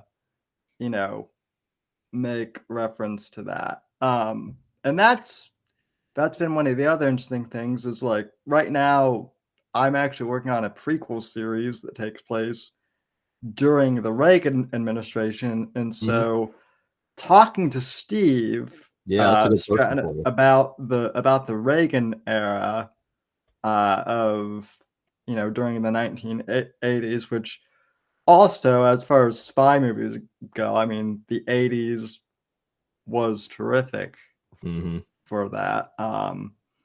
But yeah, like I do find that, like, trying to write about historical, people in a fictional realm, that is one of the challenges with writing. Yeah, certainly. I think so. There's a big storyline plot that involves Russia, and the Sanctum is from Russia, so they have a tie-in to basically Putin. But I just made the conscious decision, instead of calling him Putin or Vladimir, He's called Vova in this book, which is a terminology for Vladimir, basically. So, but we just refer to him as the president of Russia, and they just call him Vova during the book. But yeah, you want that. And one thing about talking about Steve, so the 6 degrees of separation. Steve has made drinks for President Ford in Aspen. Yes. And I have met I did meet President Ford in Palm Springs years ago. So I had that connection I never knew between Steve Stratton. That I've met one president. I have correspondence from 3 other presidents. So it was pretty cool. I mean, I'm a history buff, so to have kind of those touches. There's 320 million people in the country, and a lot of them, most of them have never met or have a letter from a president. So probably another reason why I then had to write something tied to the presidency in some regard subconsciously. I met Trump, but he was far from being president in the 90s, so I don't know if that really counts. Are you Macaulay Culkin? You were walking through the hotel. Is that you? I have met the Pope, though. John Paul II when I was a kid. That was pretty cool. Wow, that is pretty cool. I've been to the Vatican, but I did not meet the Pope. So he came and did like a whole thing, and then they let like people, because I went to Catholic, not Catholic school, but Catholic. It's CCD or whatever. Yeah, and he came and did like a speech at the monastery where we're on a retreat at. It was pretty cool. Yeah, especially because he's, his successors have not impressed me much, but I liked John Paul II. Yeah. Understood. Yeah. I'm curious from a writing perspective. Do you have an idea do you have your characters mapped out before you write them, or do you discover more about your characters as you write them? I guess. Good question. I don't know if that question makes sense, but yep. I'm kind of in that latter category. It makes sense. Yeah, early on, I actually had a notebook that I worked on that I mapped out a lot of detail with the characters. I haven't done it as much the last couple of years in the last couple books, but yeah, I started off knowing like what school they went to, what their favorite food was, and I don't know why necessarily I moved away from knowing that detail. I don't know if I found I just hadn't used it or I didn't go back to it or whatever, but I had to pull up some stuff on breach of trust. I had to reference back to the Body Man just to make sure I got some of the details right. Yeah. I wrote, the Body Man you're talking, I wrote that first draft in 2017, maybe 18, somewhere around there. I don't even remember now. So it didn't get published till 21. So right. It had been years. And so now when I'm worked then on breach of trust, you're talking about characters that I first started writing on like 5 years ago or 4 years ago. So yeah, I like to say I'm a pretty intelligent person, but not that much. Yeah, I had to reference back because like the minor detail on page 35 might slip. Yeah, someone will tear you up for it. But I also I intentionally don't give lots of specific details. And I do that partially, maybe ties back to your question about visualizing who you're writing about, like an actor or whatever. I think maybe I do that because subconsciously I want the readers to envision who it is. So if I tell you Nick Jordan is 6'2", he has jet black hair. Now I did break that rule with Luke in Breach of Trust because I do go into specifics of what he looks like, and I have to do that because and you find out early in the book, so I'm not giving away a big giveaway here, is Luke has a twin brother. So later in the book when some stuff is revealed, obviously they're identical twins, or they're not obviously, but they are identical twins. So I have to have the description there so of like, who is it, Luke or John? Which one is it? Right. So so that one I did break that rule. And of course, like Abby, I gave some description of Abby that if you know NCIS, I kind of gave her, descriptions. But some of the other ones are kind of vague. His twin is John, Luke and John. I like that. There's a good biblical reference in there too. I will say later in the story, there's a conversation about that. That they poke fun that they had friends growing up that were Matthew and Mark, and so They were called the Gospels, basically. That's good. You had Matthew, Mark, Luke, and John. So, you know, again, I think I mentioned this earlier. That's where it's fun, where you can put little things in, put little anecdotes, little stories that are real. Some aren't. Some are just your wicked imagination. But, you know, things that I can look at and read 5 years later, or pick up a chapter and be like, Yeah.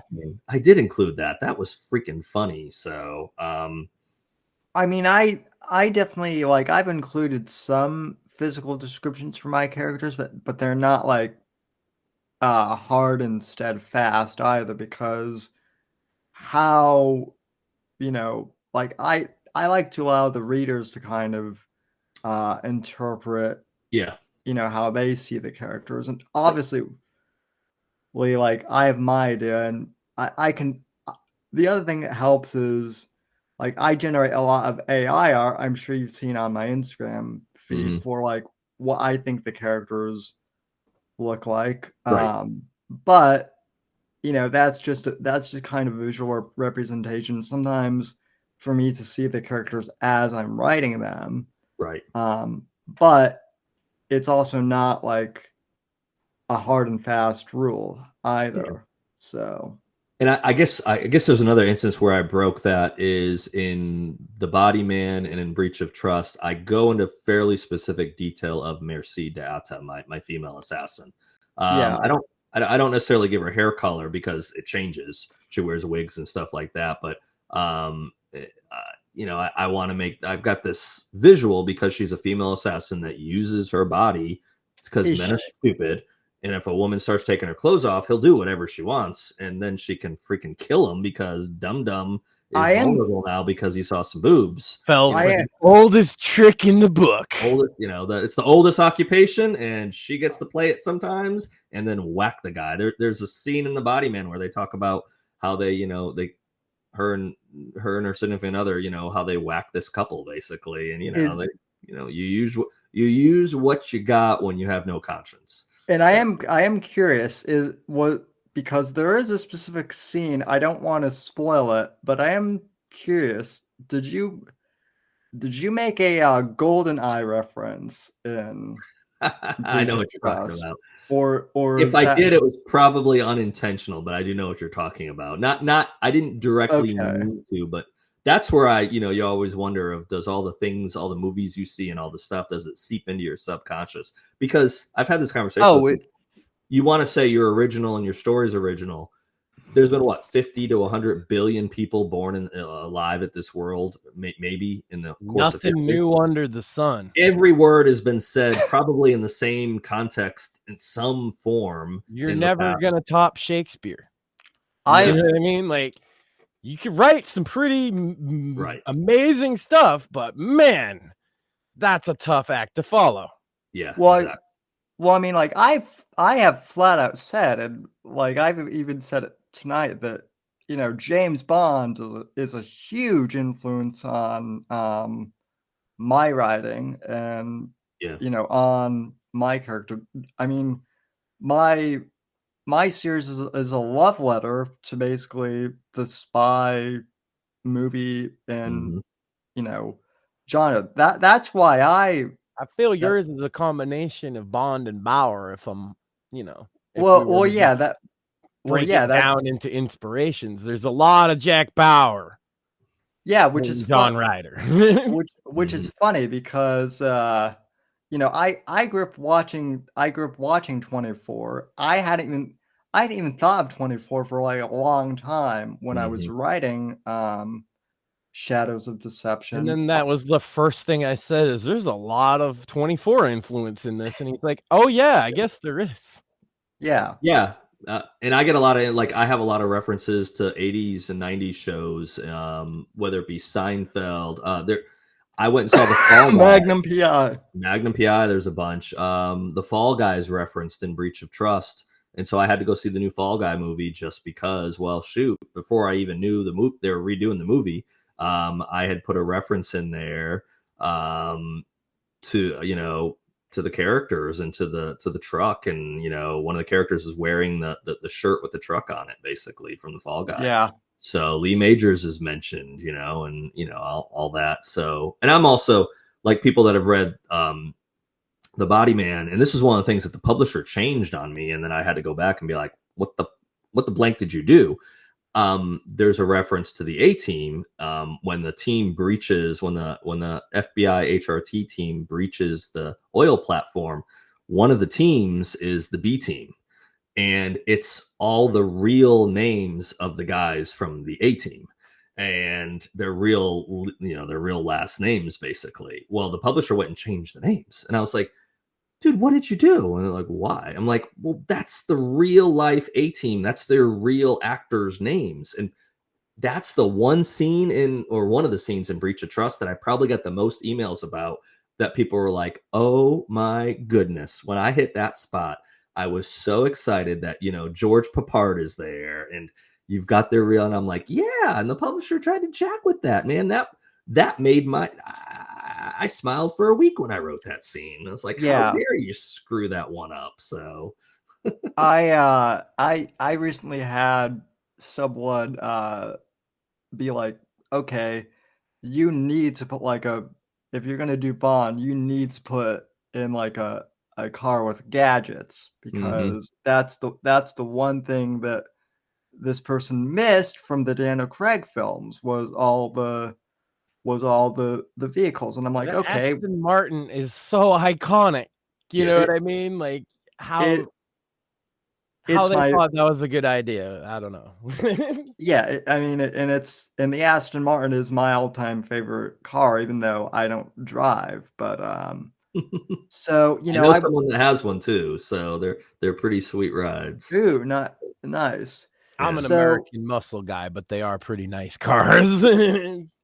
So, I mean, I was able to put in not an Aston Martin, but I mean, with all of the electric vehicles out there now, I was able to kind of do, well, what if Elon Musk or my Elon Musk based character made like a Bond? What's the cool thing about what we do in writing the stories is you get to create your world. The downside is, as soon as you start to create that world, you narrow the size of that world because you're putting restrictions on it. So for future books, I can't have Nick Jordan all of a sudden be 5'2". Okay, well, I've made references to him being, a certain height at least in the stories, that he's not super short. So okay, so you kind of close your world off, and that's where you then get kind of boxed into a corner of, okay, some things you can't change, some things you can. But if you said before, I've got a reference to, in Breach of Trust, that about being divorced and that Nick Jordan actually got divorced. Well, in future books, I can never say, well, Nick Jordan was never married. It's like, wait, you have a scene in Breach of Trust where not only do you talk about Nick Jordan being divorced, but he gets asked what happened to the wedding ring. And in reality, it's what Eric did to his wedding ring, and he never told anybody. He put it in the pages of his book, which is a true story. That's so if anyone wants to know what I did with my wedding ring, read Breach of Trust, and what Nick Jordan did with the wedding ring, that's what I did with my wedding ring. And I still, June 18th, 2024, I've never told a flippin' soul what I did with the wedding ring after the divorce. But if you read Breach of Trust, you'll know. That's motivation. That's a good motivation. My ex-wife's going to be loving that. Fortunately, she has no interest in anything I do, so I think my secret's well, safe. You say that, but then someone will clip until the kids tell her. You say that, and then someone will clip this and then send it to her, and I'm good. I mean, he put it in a novel he's publishing, so I don't think he bothered that much. It won't bother me if I got a nasty gram about that one. I'll be like, yep, you should see the other references if you paid attention. No, I'm kidding. Yeah. Well, no, sometimes you need a story, and sometimes you go with something real. And I think for me, when I was writing the early draft of this, I was going through everything. So there was a few spots where I just kind of got to vent a little bit and put some real life stuff in there, and it was therapeutic. And it's not any kind of personal knock or vendetta or anything like that. It's just I knew in that spot, I decided to make him divorced. And I just said, it'd be funny if the character asked him what he did with the wedding ring. And I'm like, well, I got a story on that, so maybe I'll just use my own story. So yeah, it's well, that's the other funny thing is, so my main character, John Ryder, is a former Navy SEAL, and people think that I did that because, oh, you're trying to rip off James Reese. Well, no, Mhm. I had this character planned as a Navy SEAL before I knew of Jack Yeah. Carr or James Reese or my first exposure to the Navy SEALs was playing the video game series SOCOM Mhm. US Navy SEALs. So, that's where I got that inspiration from. Yeah. And I mean, he's a private contractor too. So I mean, his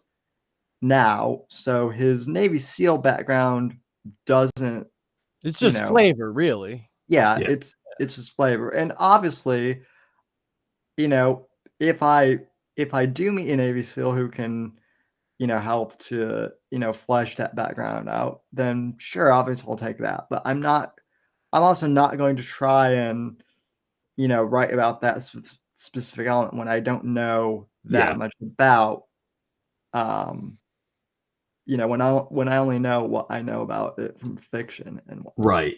Well, You- and like Jack puts a reference to, I believe at least he used to put a reference to Magnum PI in every one of his books. Yeah. Before I even knew who Jack Carr was or had met him, I had already written the first draft of my book, and I had a reference to Magnum PI in there. So, because someone had asked me, like, "Oh, did you put that in because Carr put it in?" And I'm like, "No, I didn't know Jack Carr when I wrote that." He's a few years older than me. I'm not sure how old Jack is. I don't know if he's 2 or 3. I'm 47. I don't know if he's 50 yet. He might be or might not be. But we just happened to grow up roughly around the same time period where Magnum PI was a huge influence on me. The I'm 18 40 and the influence is still there. And I think there's people Same. 20 or maybe even 30 years older than me that would also reference that show because, yeah, that was huge. Yeah. I mean, I have a reference into one of the stories about who shot JR because my Right. mom was a single mom when I was real little before she got married. And, she used to keep me up on, I think it was Friday nights, if I recall. We'd watch Dallas, Falcon Crest. What was the other one? No, what was the third one? Miami Vice. No, it wasn't Miami Vice, but just like Dallas reference. I remember, I- not something what an 8 or 9-year-old probably needs to be watching back in the time is Dallas. That's probably why I, need therapy now. Well- But of course, I'm showing my kids Seinfeld now, and now I'm watching. There's a couple Seinfeld episodes that are like, "Oh, Dad, the contest." Can we watch it? I'm like, "Oh, no, can't do the contest one. Nope, that's one. You're not letting you watch the contest." But some of them will be on sometimes, and I'll be like, oh, "Dear God, what are they saying on there?" And I'm just like, "This is a show, kids. You're learning a little bit about that's nothing wrong with that now." So when I moved to Florida, I actually got bullied into watching Miami Vice, the original, because Don Johnson, he's the man back in the day, man. yeah, well, I mean, I like didn't, how he says the original. Only a young person would say that. well, because Right. Because the When- movie was a When did they bomb. redo it, or did they redo the show, or just a movie? They did I think a film, but They- it like Oh, didn't okay. do well. they, But they- younger people, that's what they think of, because that's more Gotcha. I just find it funny you called it the These original young Miami people, I Vice. tell you, well, whippersnappers. I mean, The response was that there was a remake. What? Michael Mann, who did Heat, famously also, he did a film version of Miami Vice, which isn't bad, It's all right. but it's all right. It's not. Doesn't have it's Don not- Johnson. No. Yeah, Michael got brought up. I interviewed Meg Gardner the other night. She's coming on Tale of Two Scribes next Monday, and Heat was a big discussion for us. So Yeah, I was the one who brought that up because I love the original Heat. I love the original film Heat, and I make a lot of references to that. And I mean Heat 2, I'm assuming you've read it. I've not actually. It's on my docket to read, but I will not say how many feet high my to be read pile is. Man, Sam starts interviewing authors after he has you on, and now my backlog of books is just ballooned because if you're a reader, it's like, oh, that sounds interesting. Well, You know what it's about. I know I've read the synopsises and stuff about it, so Yeah. I know what's happening with it, but I've not actually read the whole book. Now it's worth it. It's definitely worth listening to on Audible. On Audible, yeah. as That's how I'm well. doing a lot of books now, honestly, Sam. I just don't have the time anymore. I don't have the time to sit there and open a book and read it for 4 hours or 3 hours, and I read late at night. I fall asleep. So a lot of times my Audible account is how I not every book, but that's how I'm doing a lot of them now. Which is bad because my books aren't on Audible, but I just haven't got to the spot where, from a business perspective, I see it makes sense. Because if I'm gonna do it, I'm gonna do it with. I've had some people give me quotes and get some talent, and we lined it. We're gonna line it up, and I just said, I can't set the price. I don't know if I can get my money back. I'd even be fine with break even. The break even wouldn't bother me. I just don't want to risk that much on what if it only sells 10 copies, and it's just like I can control the book side of it a lot more than and so hopefully one day I'll get there. But I need one of the books to do well. If you want to talk, full disclosure, Eric, that was the first place I went was Audible. Yeah, no, I'm sure. I've gotten that request from probably a couple hundred people over the last couple of years. Of it's not on Audible, it's not. No, it's not. So again, if we can get like 1,000 people to say yes, then let's talk. Probably 1,000. Probably need. I figured out what the break even was. Actually, I went to the detail of. I created a spreadsheet that said I can't control the price point. If they set the price point at this, and level, I went all the way down of how many books do I have to sell, and I just didn't have the comfort level with the Body Man or with Breach of Trust that it would do it. I know what print will do, and I don't know if the ebooks do near the print, or if the audio does anywhere near the print. Golden, no problem. I'll invest it. I just don't know. Completely understandable. Yeah. I mean, I can talk with you offline too, because I mean, it's the audiobook. Like for me, the two things that are shocking is, I mean, the audiobook has sold pretty well. I haven't made a lot of money on the audiobook, but I'm a podcast guy, and so my audience is already used to listening to audio, so it kind of they demanded it. It makes sense in that regards. We can talk offline. And it's not something I'm close to doing. I know what some people spend, even going for ACX using Audible, and they're big bills. They're not small little investments. Not everyone does that, obviously, but I know what some people spend, and I'm like, that's too much to throw out there for to get your money back. Well, and I just like you got to choose to. Okay, we need sales. Promote the book. And then they're that taking on a whole nother side project that you're not sure of makes perfect sense to me. Yeah. And I mean, I just do the, full disclosure, I just do the royalty split thing. So it doesn't charge me anything up front. Right. I will say though, the thing that does surprise me is that for an independent author, I've sold more copies of the paperbacks than anything else. I thought it would have been ebooks, but I do, and I'll say mine for the Body Man, and also how Breach of Trust. The pre-orders for Breach of Trust are, I think, 60 to 65% higher than the pre-orders for the Body Man, which was a good number. But I don't know off the top of my head what's my percentage of ebook versus paperback. I think something like 70% of my Body Man sales were ebook, 30% were the print formats. So definitely a bigger ebook. And I push ebooks too. Ebooks obviously are priced at a better point. And we'll see what Breach of Trust. I'm not looking at breach numbers. I looked at them about midnight, 12:30 last night or this morning, whatever that was.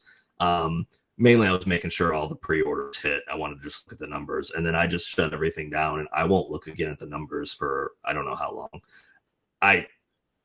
I'm either going to be excited or I'm going to be disappointed. Probably disappointed because my expectations are high, and that just will screw with my marketing plan because I'll want to pivot and change, and I don't want to change anything. Yeah. So keep it going for a little bit, and then I'll readjust when I want to look at the numbers.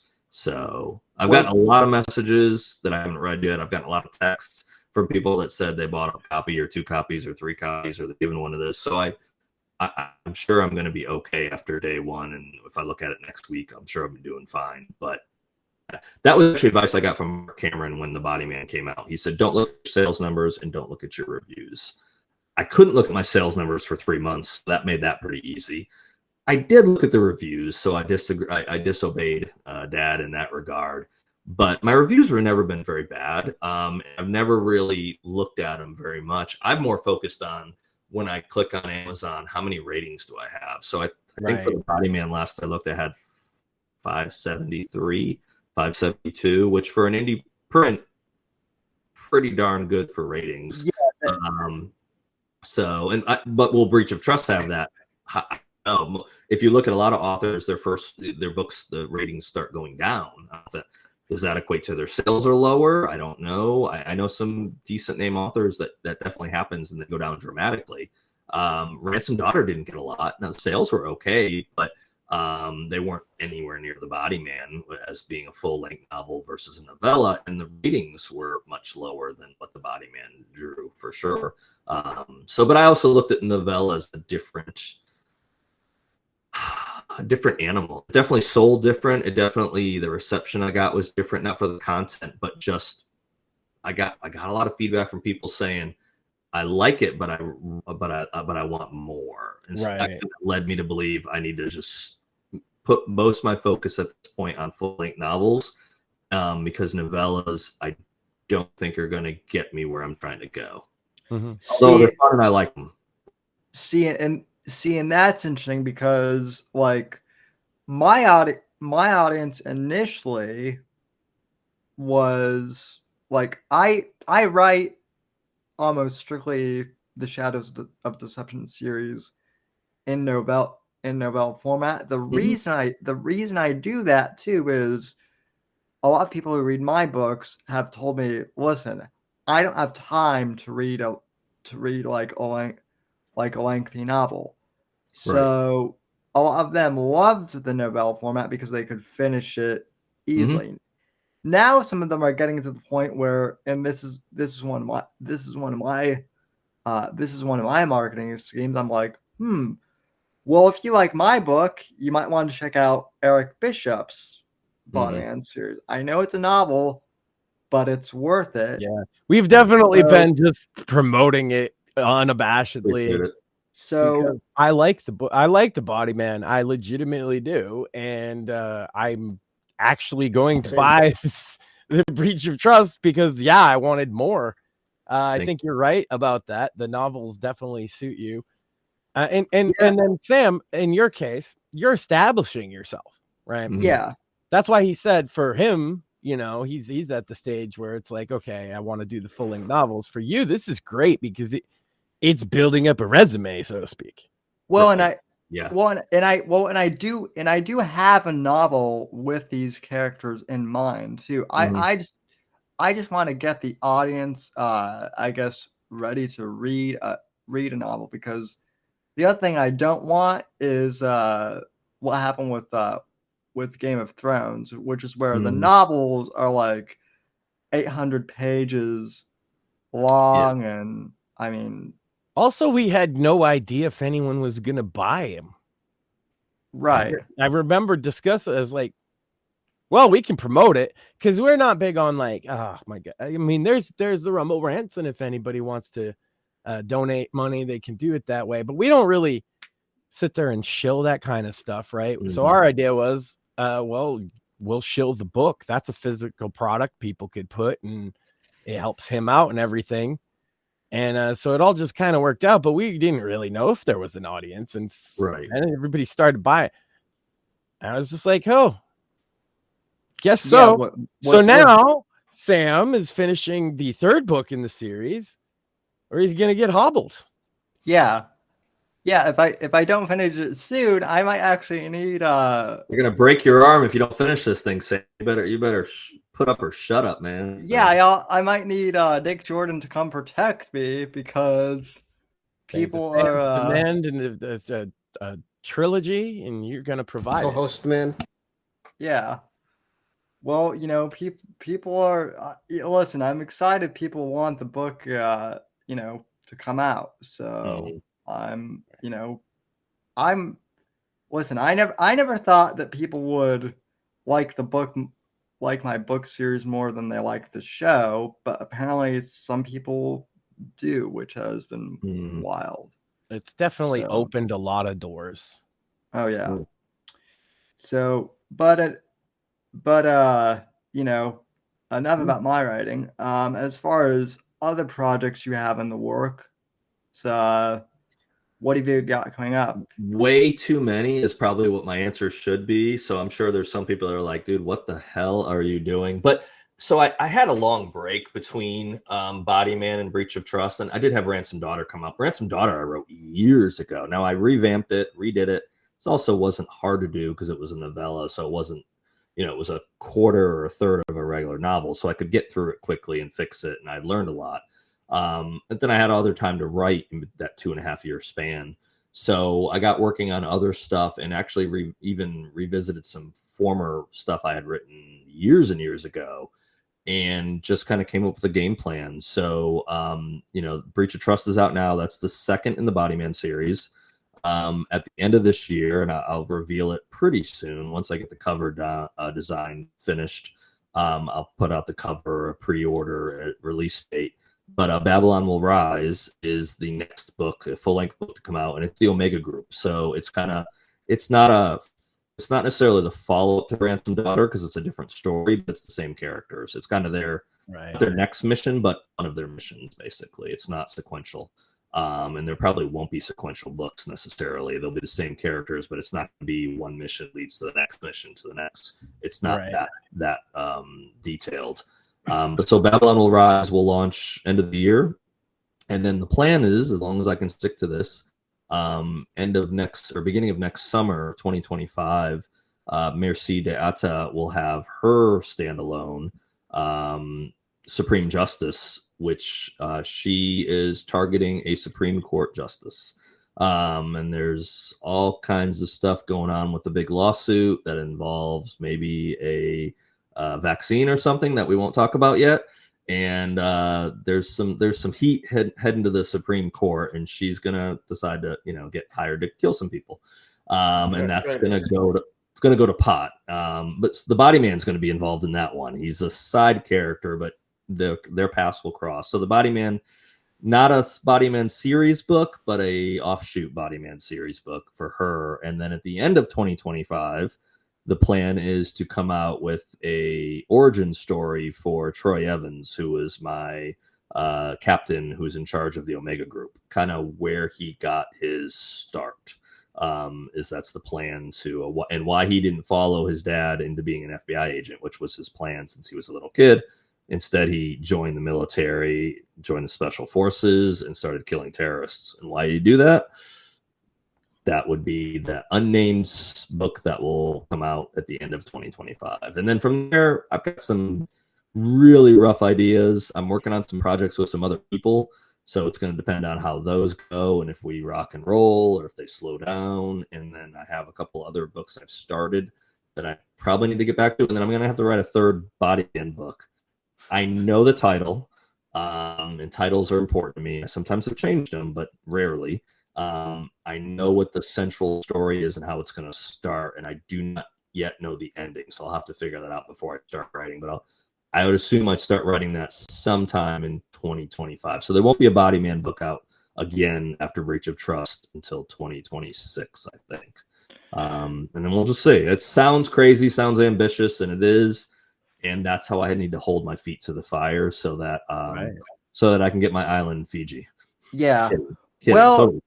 people might think that you're, crazy and a little too ambitious. And I'm over here sitting like, wow, I'm glad to know I'm not the only one who has like a multi-pronged, like, exactly series, because like I've got like a whole, universe just in my head of like characters that I've like teased, in the series so far. Mm-hmm. But yeah, I'm tying all mine together. I'm tying in Body Man series, Breach of Trust, a group. Well, not like, at least not at this stage, they're not directly friends necessarily, but there's some overtures about there being connections. And obviously Merci, Kat and Eli have their own book, kind of where I leave off the Body Man, and they talk about the senator that's missing. There's a whole novel of what's going on with that. I have the title, I have the concept worked out, I have the first 3 chapters written, and I put it aside 2 years ago because 2.5 years ago when the Body Man deal happened. So that one is going to be for my dad. Actually, that's going to be a book dedicated to my dad. So I better get writing that at some point. He's 70, so I better get my ass in gear. And then, you know, I don't know if I'll start their series. I haven't got that far out, or if I'll just do a standalone for them and then pull them back maybe into the Body Man world, or I don't know. We're gonna just see. You know, you're only limited by your own inhibitions. So, and you can make things too complicated, sure, but when you go down the indie route, or the guerrilla route, some people call it, you can kind of do whatever you want. There's no boss saying, no, you can't tie these together. And the fans are going to be the ones that decide if you fail or if you know, if you succeed. It's your fan base. And I'm not pandering to the fan base at all. But obviously I sure would like them to like the books. And if I do what I think I'm going to do, I think I'll be able to deliver. Well, yeah, I mean, that's kind of, I mean, I don't pander to the fans necessarily either, but it is good to receive, you know, feedback. And that's why I like Sam's writing, honestly, is because he's clearly pandering to himself. Yeah. He's like, this would be the coolest spy novel ever, so that's what it's going to be. And that's... You better like what you write. You better believe in yourself, because if you don't like it, if you don't believe in it, guess what? Trying to convince someone that they should is really hard work. So, someone actually made me chuckle the other day. They were like, okay, I know this is you know, political fiction, because your president has way more integrity than either of the two candidates running, and actually gets shit done. This would never actually happen in Washington, D.C. Yeah, so competent government official, come on. Yeah, that's fiction, Sam. That's either myth, fiction, or fantasy. Well, you know, it's basically what I would do. You're more likely to find Bigfoot. Yeah, well, you know, Bigfoot won't fall down going up the stairs either. So, I mean, you know, Bigfoot might be a good choice. Hey, Bigfoot has never raised my taxes, so I'm already a fan. Bigfoot won't be pissing on strippers or anything. I mean, there's all kinds of positives there that you can say. Bigfoot has never sent my friends to die in a war. So there you go. Exactly. Big win for Bigfoot.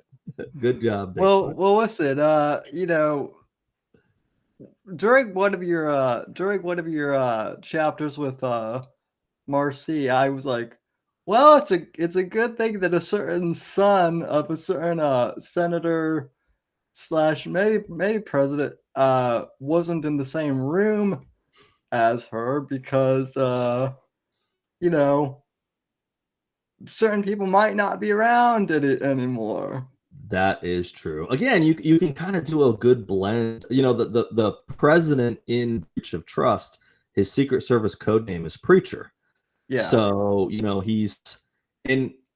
I won't say he's based on Mike Pence. I don't base people on particularly, you know, on specific characters. But after Mogul, after the president in the first book, I wanted to have someone that everyone thought was just boring and straight-laced. And then I wanted to be able to have a couple spots where he kind of comes out of his shell, and the story that he tells at the end with the Body Man, or towards the end of the book with the Body Man, is not something you'd expect from a preacher. Because I wanted to say, you know what, he's pretty straight-laced, but he was also, I wanted to have a president that, you know what, he wasn't just some philanderer that, you know, did all these things and stained a blue dress or did this and that. he's a pretty good guy that got put in a position where he became president at, not through being elected president even. And he's trying to do the best he can in a job that's pretty thankless. Normally is held by megalomaniacs, probably actually. And You'd have to be to want the job, yeah. Yeah. To some degree. Right, exactly. 100%. But yeah, so it's kind of, again, and I think our biases or our desires on how life really should work, yeah, sure, they end up in fiction to some degree. And I think that's probably not a bad thing. I always, though, walk a fine line, too, of I never state political parties in my books, even in interviews. If I say anything about politicians in my interviews, I say, look, folks, there's one snake and it has two heads. Because anyone that says, oh my goodness, my party is the shining beacon of light and the other party is rat's turd, they're probably at Capitol Grill smoking Cuban cigars, eating filet, and laughing with your tax dollars. And they could even be part of the Fourth Estate. They could be. Thing again. They could be. So, man, you're marketing more than I should. I need to throw that. No, we get stupid with that. Like, I will make a point to try and work in the most shameless plug for his book at possible. Like, that's our whole bit. That's why I always have to have it with me, so I could just be like, oh, and if they need a book, this is a good one. Yeah.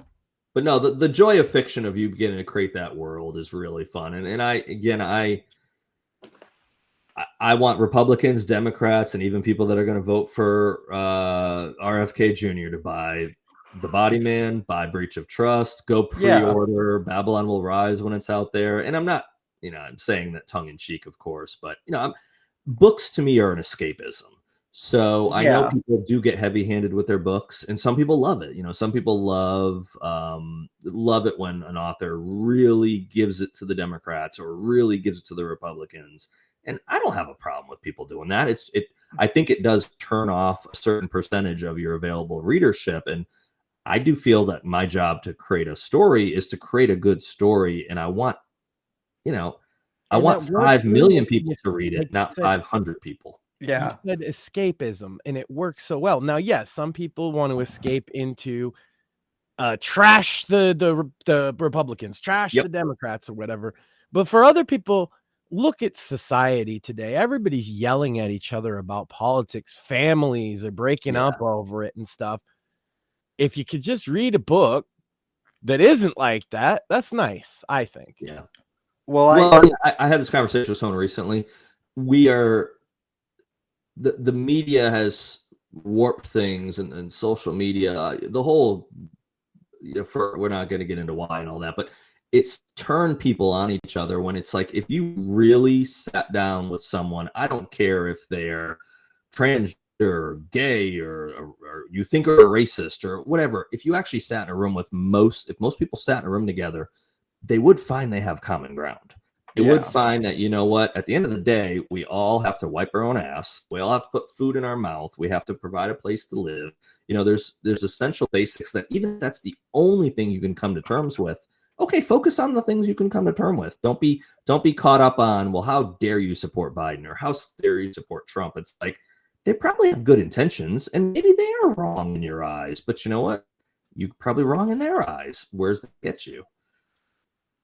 I find that for me, having been part of the College of Republicans, I mean, I only worked in politics for a small amount of time. Mm-hmm. And just from the small amount of time I was in, I quickly realized that, both sides have dubious players in them more. Right.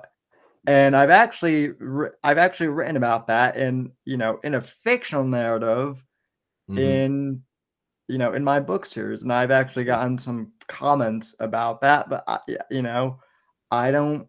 It's often something we point out on the show too. The Uniparty. Yeah. We're always talking about. Just the other day, I put up a post about Republicans, House Republicans on X, Twitter, whatever. They put out a tweet that said, "Oh, we're so proud to reauthorize the NDAA," and I'm just like, Why? Yeah. Why? Oh, you think that we're supposed to like that? Yeah. Do you know what's in the NDAA? Probably not, because they're in friggin' Congress, right? They haven't read it. I Yeah, guarantee they haven't read it. They've had a you staffer peruse it, and they think it's good. It doesn't say take money away from congressional leaders and cut their pay. So good. We're good. Yeah. We still get our benefits. We can still buy stock and a little bit early, and Is there defense contracts in it? I'm down. 760 billion is going to DOD. Golden. My brother-in-law is a contractor. What do you know? He works for Raytheon, or he does. Oh my goodness. That's the thing I like to point out with people, is that the level of like corruption, everyday corruption in the government, isn't just on the federal level. No. Perfect example. The mayor of my town years ago, he's not been the mayor in quite a while, but he's a gay man, not that it even matters. And he gave his boyfriend all the town landscaping contracts. Isn't it weird that his boyfriend is the only person that could possibly have low bid on these jobs? And that's the kind of stuff you see every day in every town. Yeah. You know, we often think about the Congress because they're taking the biggest piece out of us. Right. But party politics don't matter so much on the local level. If you get involved in local politics, you'll start to realize that, because usually you only have one party wherever you're at. Yeah. I'm in the Carolinas. In the Carolinas, I've lived in North and South. I've gone across the border a couple different times over the years. And especially when I was back, I'm in North Carolina side now, but I'm like 10 minutes from the line. But in the South Carolina, last time I voted in 4 years ago, which election I was back there. I guess 4 years ago I was back in South Carolina. There was, out of like 10 different races, I think there was 8 races that the only person on the ballot was a Republican. And there wasn't even, I mean, you could write in a name. It had a spot for write-in, but it's like, you know, I don't even know if I can spell Whitfield. I mean, I don't know. Am I going to put salmon on this? I mean, what am I going to do? So, no, yeah, it's just like, okay, well, that apparently who's getting that's who's going to be I convinced a bunch of people to write me in for governor one time. I got like 20 votes. Hey, there you go. Like, well, we only had one candidate. Why not? You know, and Massachusetts be like that, because it's crazy though, because Massachusetts is not as liberal day to day, I guess, as a lot of people think. Right. Because that's Boston, and they outnumber us and they outvote us. But I'm closer to Rhode Island out here. They call it the Libertarian Belt, if that tells you anything, right? It's not, maybe not conservative, but it's certainly not like Massachusetts liberal. Yeah. And that's like a large chunk of the state that we just don't have any say, because we get outvote on the state level. Right. No, I grew up in Connecticut, and I would tell people, especially when I moved down south, and I've lived all over the country, and I would tell people, you know, oh, Connecticut, oh, that's where all the rich people live. It's like, not really. I have family members there, and I grew up there, and guess what? There's rednecks in Connecticut. They're like, no. And I'm like, oh, no, bigger There's straight ghettos in Connecticut. Like actual ghettos and gangs and all that stuff, right? Absolutely. They might not be, you know, over there in Greenwich, but they're there. So I was born in New Britain, Connecticut. The tagline for a while now for New Britain is hard-hitting New Britain, is what they call it. And that's derogatory. It's exactly what it sounds like. It ain't there's a lot of parts of New Britain that you probably don't want to hang out in. So that's sad, because I grew up there until I was probably like 10 or 11. But yeah, it is what it is. Yeah. But my point is that most people on their everyday, day-to-day life aren't as political as they think, and aren't as politically radical as they might think as they're arguing with people online. Right. Yeah. And it's always funny because, like, I criticize both parties in the books, but again, this is something that's open to reinterpretation. It's always interesting because I'll bash both political parties, and yet for some reason, the reader will automatically think, oh, you're going after this side or you're going after that side. And it's like, okay, that's interesting to see how you interpret that because, well, it just is.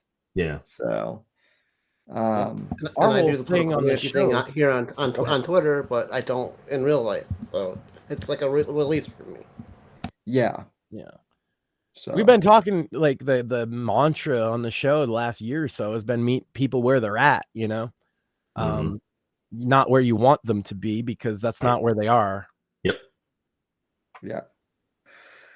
So, well, I think we've covered a lot in just about, think we have. 2.5 hours. And I really appreciate you, taking time out to be with Thanks for having us. me on. Fortunately, I ended up getting tomorrow off work, which I didn't know. I didn't know we had Juneteenth off till recently. So, although I'm meeting a friend for breakfast, but I will, until I can get through everything, the rest of my night is to go on Twitter finally, or X, whatever you want to call it, and see what's there for messages, reply. Facebook, Twitter, Instagram for the next, we'll see how long. Hopefully a while, because that's a good problem to have. But we'll find out. But that's one of the blessings, to be able to respond to all the messages for the debut for the book coming out today. Totally. And so if we're wrapping it up, then the old part where everybody shills their wares goes. And so where could people find you? Obviously, breach of trust. What's the best method to buy it, purchase it? Honestly, Amazon? the easiest, go to Amazon and type in Breach of Trust, Eric P. Bishop, or it might be under Eric Bishop as well. Same with Body Man's. The Body Man actually, it got selected by Amazon by Kindle Deals for the month of June, and they selected the price and everything. So the Body Man ebook is only $2.99 this month. So yeah, so it's just for the month of June. And then so the Body Man's there. I have a website, ericpbishop.com. The P stands for Paul, but ericpbishop.com. The links will take you to Amazon as well there. I will have signed copies available probably later this month or in order. The paperback and hardcovers are on order. I don't have them yet in my hand. And I always do like a special wax sealed letter with anyone that orders from my website. But definitely the quicker way to get the book would be just to go to Amazon right now.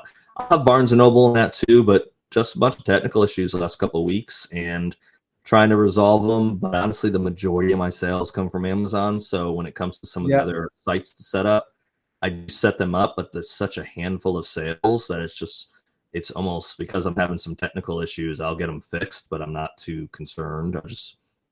I know people hate Amazon. I get it. I get the reasons why they hate Amazon, but from an author's perspective, the cost to produce the book for all that is the cheapest. Your royalty rate is the highest.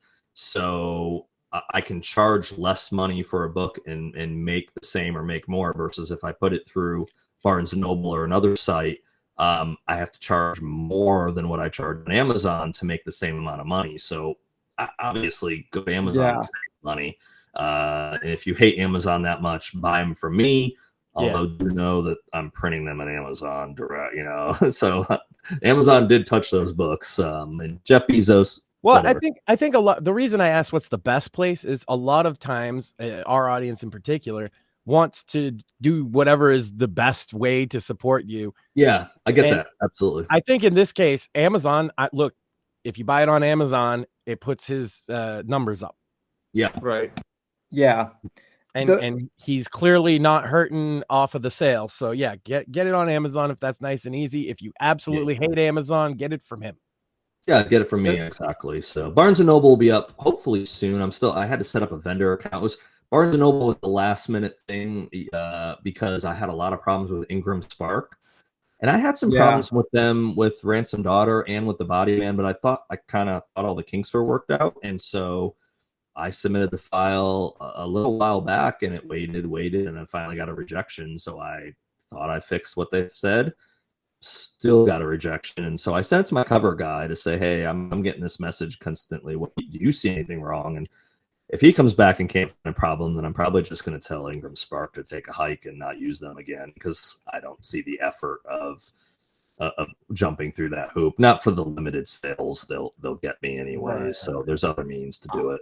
I just toggle the expanded distribution button on KDP, and that's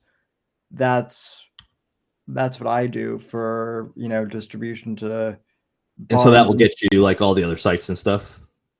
Supposedly that's how it works. I don't know if it actually does. So, but Yeah, I don't know. And then the other thing too is if you do that, then you're giving up money, right? Because there's a difference in royalties if you do expanded distribution, I believe. Yeah, but it only affects those other sites. It doesn't affect. Okay. At least it does now. It might not have been that way before, but it doesn't affect Amazon. Okay.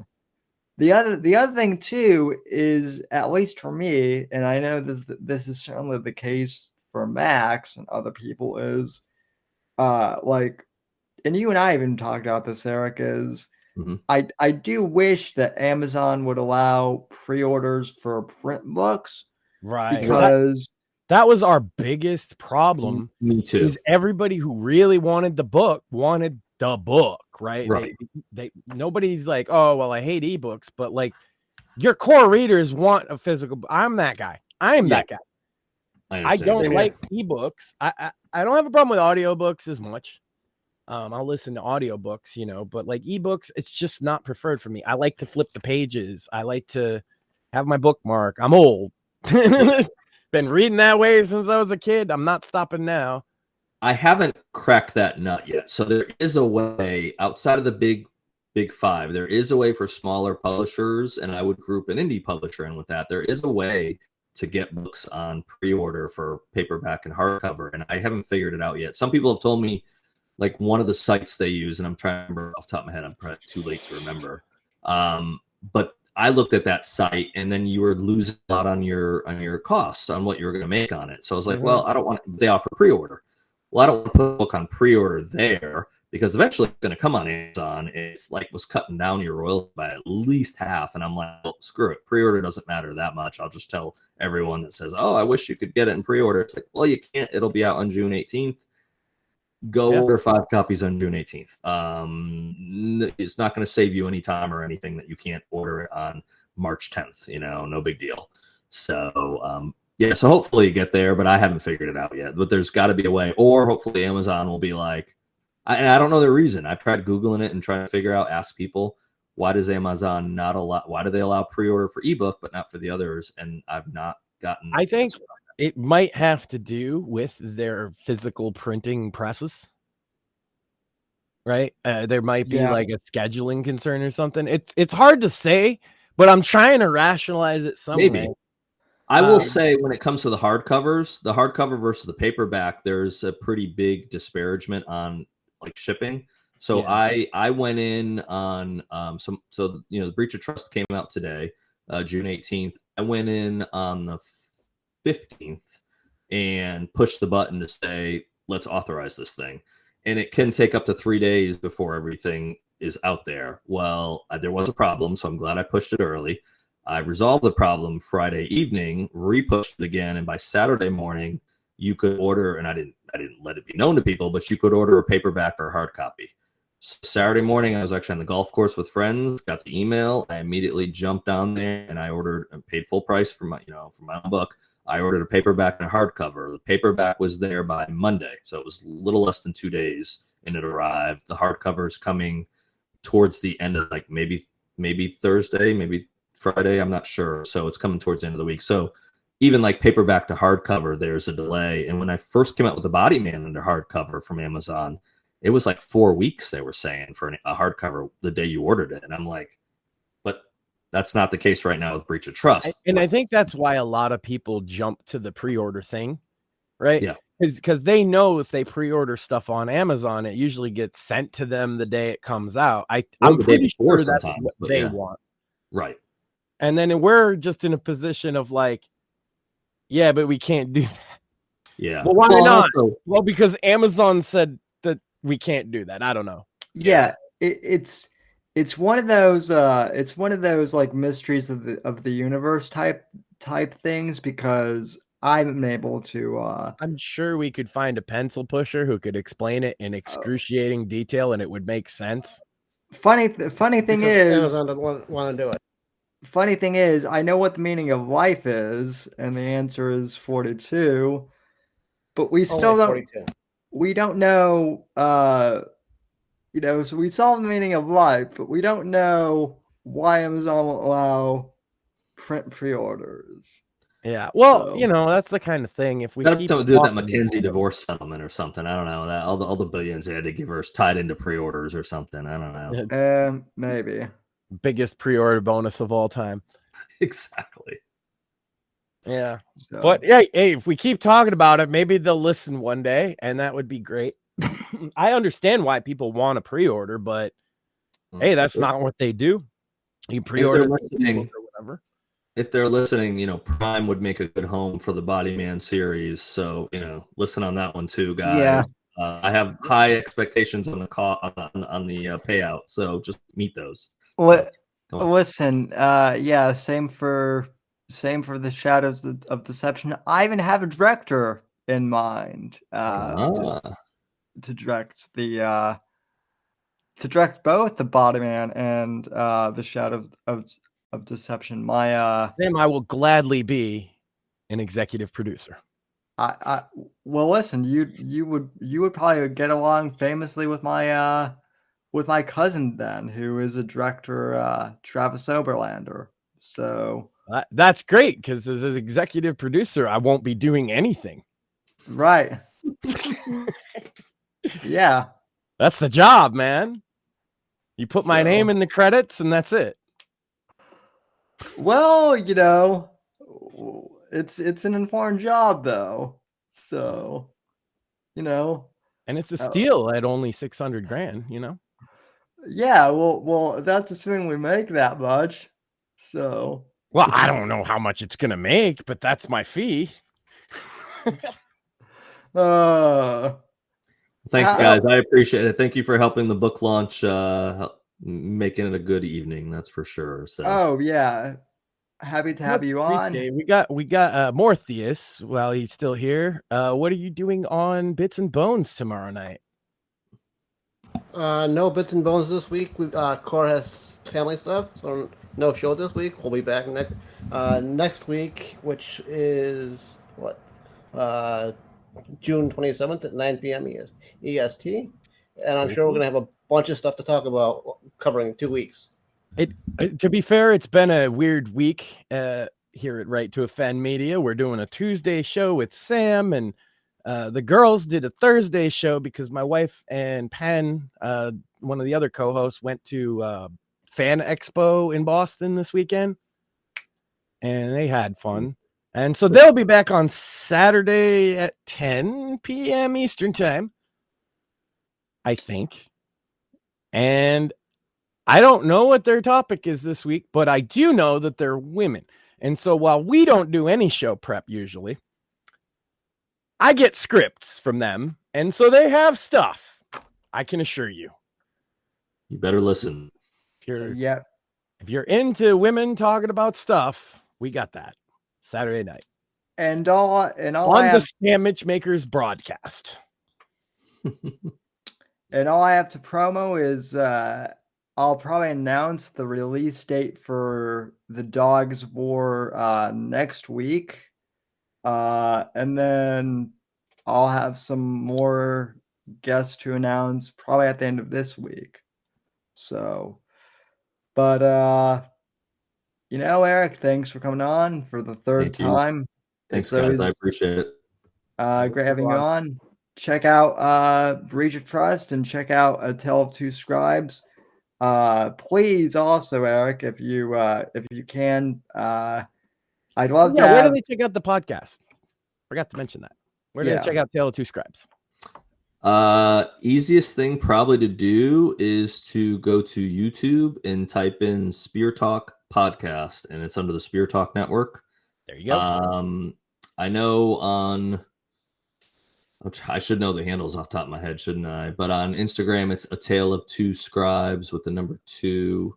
I think on Twitter, it's just the number 2 Scribes. I couldn't get a tale of two scribes. So Yeah. I should know those, but I always, and there's a link on my website, so people can go to my website, or if they follow me on social media, I pimp everything. So my stuff, everyone or else's us, stuff, because we're always retweeting it and everything. yeah. So it's all there. And then if you could, I'd love to have it on Spotify as well, or one of the other podcast platforms. It's not on. I thought it was. So that's something that I do not have any, like, I literally film an episode and everyone, the other powers that be, do everything else. I just film it, and I do post on social media, but I don't control where it goes, when it goes. And unfortunately, I'm just the pretty face that interviews people 1 hour a week. I don't have to do all the other stuff, which is wonderful. So go nag John. So go nag John about it then. Go nag John. Yes, absolutely. And based on John's background, don't piss him off, because you could meet the real body man, and you might disappear. When he can't be any scarier than any of my ex-girlfriends. So. Probably not. Ex-girlfriends are normally the worst. Wives are even worse than that, let me tell you. So I'm sure. Yeah. So. But all right. Well, thanks for coming on. Thanks, guys. Appreciate having me on. Thanks for letting me talk about the book and stuff. I really appreciate it. Oh, pleasure. Happy pub day. And folks, we will see you next week, Wednesday, 9:30 p.m. And until then, God bless, God save the Skate Nation, and God Freedom Legacy, in that order. Thanks for listening to The Whitfield Report on the NGC Network. Please visit Sam's website at www.thesamwhitfield.com and support Sam on Patreon at patreon.com/Whitfield Report. Until next time, God bless, God save this great nation, and God, freedom, legacy, in that order.